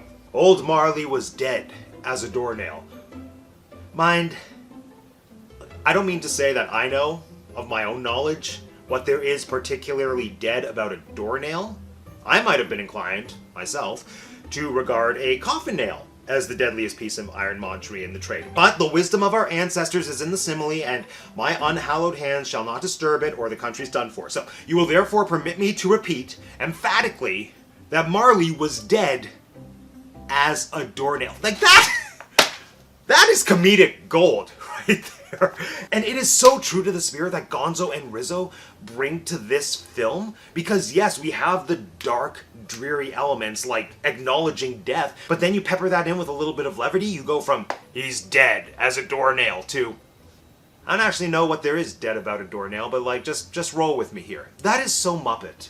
That is so Muppet. Muppet Christmas Carol truly taught us that the key to a great film is to take a classic story and make it Muppet. And alongside the levity that they're able to pepper in, which to me is very true to the spirit of the original novel, the other thing, like fairly obviously, that you get is the advantage of being able to use elements of Dickens' prose throughout the story. And yes, I know past adaptations have had narrators, like, reading you parts of the book.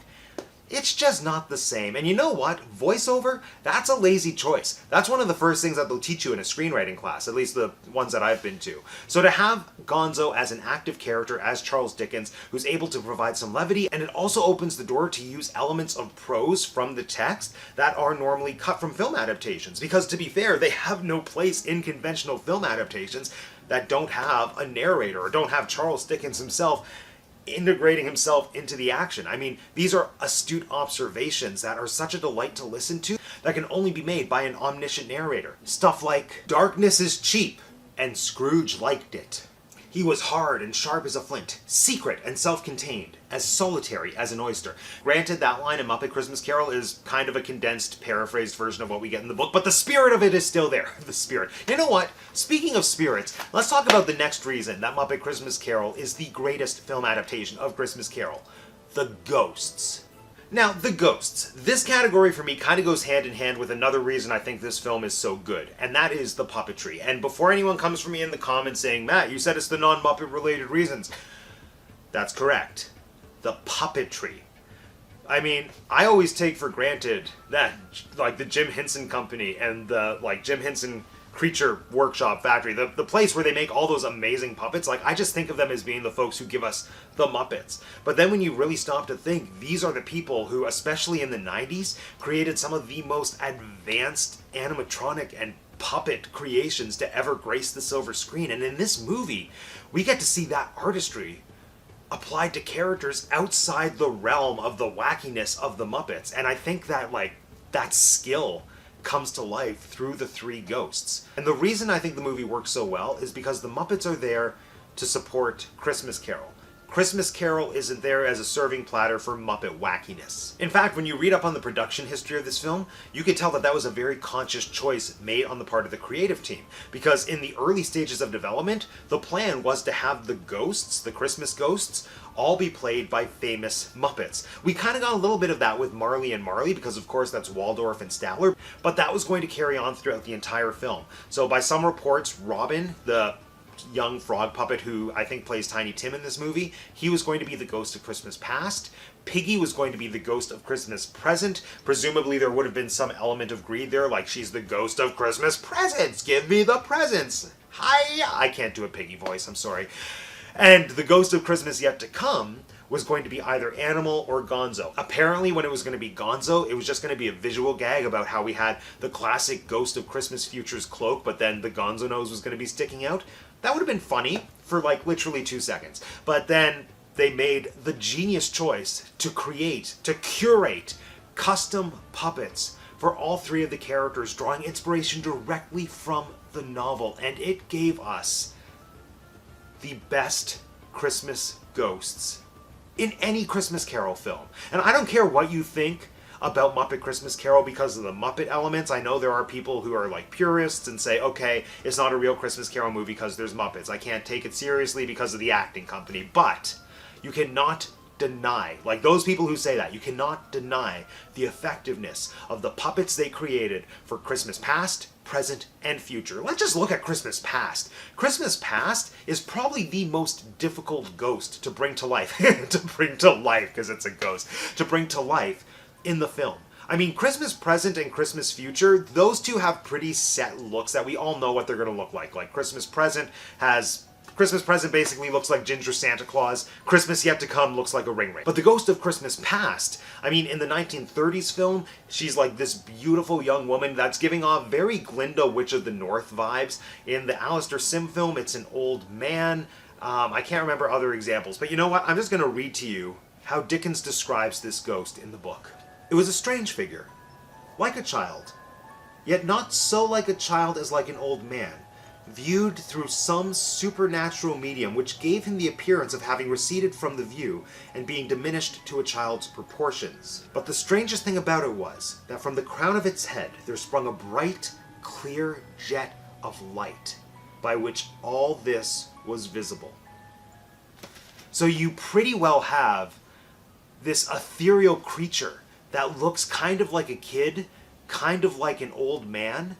It also talks about how it has an extinguisher as its cap, and so that's been taken by a lot of people to mean that this was literally a candle that looked like a kid but also looked like an old man. So this is painting a very specific picture, and this is really the beauty of the written word. It's creating an image that is almost impossible to visualize in some kind of physical space. Because if you want to stay true to what Dickens said, you somehow need to put a character on screen that looks simultaneously like a child but also like an old man that is emanating light. And yes, I'm aware that the ghost in the Jim Carrey version, the slightly terrifying Robert Zemeckis Disney Christmas Carol movie, I'm aware that that ghost is truer to what Dickens wrote, because that ghost is literally a candle, and that's pretty much what Dickens said, that the ghost is a candle. It's kind of like if Lumiere was the Ghost of Christmas Past. But what Muppet Christmas Carol gave us, it's unmatched, you know? They gave us this absolutely beautiful puppet that is able to deliver on the androgyny of the character, it's able to deliver on the ageless factor, and it is still emanating light, not just off of the crown of its head, but it is just this beautiful beacon of light. And visually, it is so stunning because this is an underwater puppet. I know nothing about underwater puppets, aside from they're presumably puppets that are shot underwater, and from what I understand, they are notoriously difficult to work with. Alfonso Cuarón's original plan for the Dementors in Harry Potter and the Prisoner of Azkaban was to have the Dementors be underwater puppets, but it proved too costly and too time-consuming, so they went the CGI route. But, just compare the 30-year-old underwater puppet from Muppet Christmas Carol to the 10 to 15-ish year old CGI Dementors from the Harry Potter franchise, and you tell me which one holds up better. I dare you. I'm obviously biased because I'm a sucker for practical effects, but all things considered, the way that they brought the Ghost of Christmas Past to life was pure visual magic. And as for the other two ghosts, I think they are just effective, but those two ghosts are pretty standard fare. Like I said, you know what you're getting when you're getting those two ghosts. I think the choice to have a life-sized Muppet as the Ghost of Christmas Present was brilliant. It offered a warmth and a comfortable factor that I feel is so necessary to that character. And of course, the Muppet Ring Wraith is terrifying. And I think an interesting choice with that, especially when you compare their Ghost of Christmas Yet to Come to their Ghost of Christmas Past, I would have expected the Ghost of Christmas Yet to Come to be the one in the flowy cape. But there's something about the stillness and the stiffness and the economy of movement in the Muppet Ring Wraith that makes that scene that much more chilling. So, all things considered, The ghosts and the puppetry in this film, magic. Alright, next we need to talk about the songs. I've said it before, I'll say it again. There is no form of dramatic storytelling that is more effective than a well-written piece of musical theater or movie musical theater. I will not be taking questions at this time, but I will be explaining why Muppet Christmas Carol is a geniusly written piece of movie musical theater. And the songs in this movie do something spectacular. They operate simultaneously as brilliant pieces of musical theater writing, but also incredible Christmas songs. First, I want to turn my attention to the opening number, Scrooge. This is a perfectly written opening number. I mean, I don't think there's any tool more effective to establish a character to an audience than showing you what other people have to say about them. And that is what this song is giving us. And filmically, this is brilliant because it's building this visual tension with us not seeing his face, but hearing so many people talking about this shadowy figure. And if you just look at the lyrics of that song, it is 2.5 minutes long. And in that 2.5 minutes, we are given every single piece of information we need to know about Scrooge. If you want to talk about the kind of person he is, just let me read you the list of adjectives that are used to describe Scrooge. Here we go.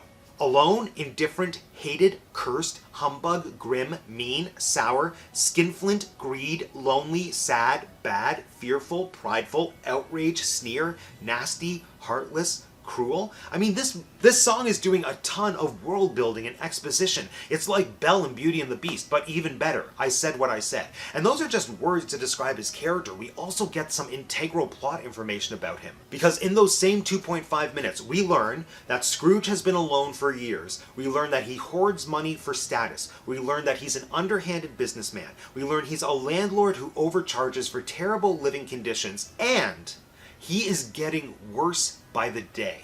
And to top it all off, all of that information is being relayed to us by people from different social statuses. It's not just the poor people singing about how they don't like him. It's the upper class, it's the mice, it's the vegetables. Even the vegetables don't like him. And we get all of this information before we even see his face. And then that amazing shot when we do see his face and we hear that iconic line. Humbug. So much has gone into the reveal of this character. So much has been fed to us, the audience, to know instantly how to feel about him. And then we are just, or at least I am just hooked. And I am fascinated by this Scrooge. And I want to see the journey he's going to go on. It is just such good writing. And that's just one song. And the rest of the songs, like the more Christmassy themed songs, they are just so good as Christmas composition. It feels like Christmas. I'm pretty sure that Disney is currently using that song as one of the main songs, if not like the finale in the Big Castle show at Mickey's Very Merry Christmas Party. They gave us classic Christmas songs coupled with beautifully written musical theater songs. The score in this film, chef's kiss. Mwah. And the main reason I feel Muppet Christmas Carol is the strongest Christmas Carol adaptation is Michael Caine as Scrooge. If you watched my previous video where I was counting down my top 5 favorite Scrooges, you already know he is my personal favorite Scrooge. And I mean, he famously said that he was going to go into this movie not self-aware, not winking at the audience like, oh, I'm in a Muppet movie. No, he said he was going to play it as seriously as though he was acting opposite the Royal Shakespeare Company, and that to me is the glue that holds this film together. Michael Caine is giving me everything that I want from a Scrooge. He's fascinating to watch right off the top. I do see a capacity for good in him, and that makes him somebody that I would like to see redeemed. He goes full force on his anger outbursts in the opening scenes, but there's also this underlying sadness that I really don't see from very many other Scrooges, and I just love going on the journey of the story with him. We see moments of actual joy when he's reminded of warm moments from his past. We see him connecting instantly with the Ghost of Christmas Present like he's an old friend, and there's almost this dynamic, like the Ghost of Christmas Present brings out a side of Scrooge that I feel is almost because Scrooge doesn't interact with very many people who are nice to him. And I mean, of course, it's merited by Scrooge's own behavior, but you get to see how he matches the energy of somebody who is warm and inviting. Although, granted, Nephew Fred is warm and inviting, and Scrooge is kind of a dick to him. Anyway. Oh, and the graveyard scene. The graveyard scene, that might be what solidified him as my favorite Scrooge. I think the graveyard scene is so powerful, but there's always this thing that bothers me about the graveyard scene, because in more adaptations than not, I feel like Scrooge goes through the entire Christmas future like vignettes and scenes, completely unaware of the fact that he's the one who's dead. It's like, Scrooge, wake up, man. Clearly they're talking about you. And then when they get to the graveyard, Scrooge like wipes off the name, and then most actors, I feel, play that scene as though it's a surprise and a discovery. Like, oh my god, it's me? Is it me? Am I the dead one? I didn't think I'd be the dead one. And that scene never works for me when Scrooge is surprised when he sees his own name on the headstone. With Michael Caine, there is this beautiful and tragic sense of negotiation with the spirit when he's going to like wipe the snow off the headstone. And that is because this is a Scrooge who knows what he's about to see. And the real tragedy isn't that he's dead. And that's the thing that kind of loses me with other Scrooges. You've lost me as a Scrooge if the big tragedy for your Scrooge is that you end up dying. First of all, death is an inevitability. Second of all, you should have been paying attention when all the people were like literally selling your things. But Michael Caine is hitting home that the real tragedy is that Scrooge dies before he has the opportunity to undo his wrongs. And that is the full circle moment. That is the Reformation story, where you see an actual sense of regret and longing to do better, and then you're faced with the inevitability of death saying, oh, it's too late. And that's what makes that scene so good. And Michael Caine gives it to me. And maybe I'm misinterpreting the other films, but you know what? I shouldn't have to try too hard to feel things when watching a Christmas Carol movie. And that's how I feel with the Alistair Sim version. But the Muppet Christmas Carol movie, it is the only Christmas Carol movie that makes me sob every single time. And it's partially because seeing Kermit and Piggy at the grave of their puppet son is like emotionally draining.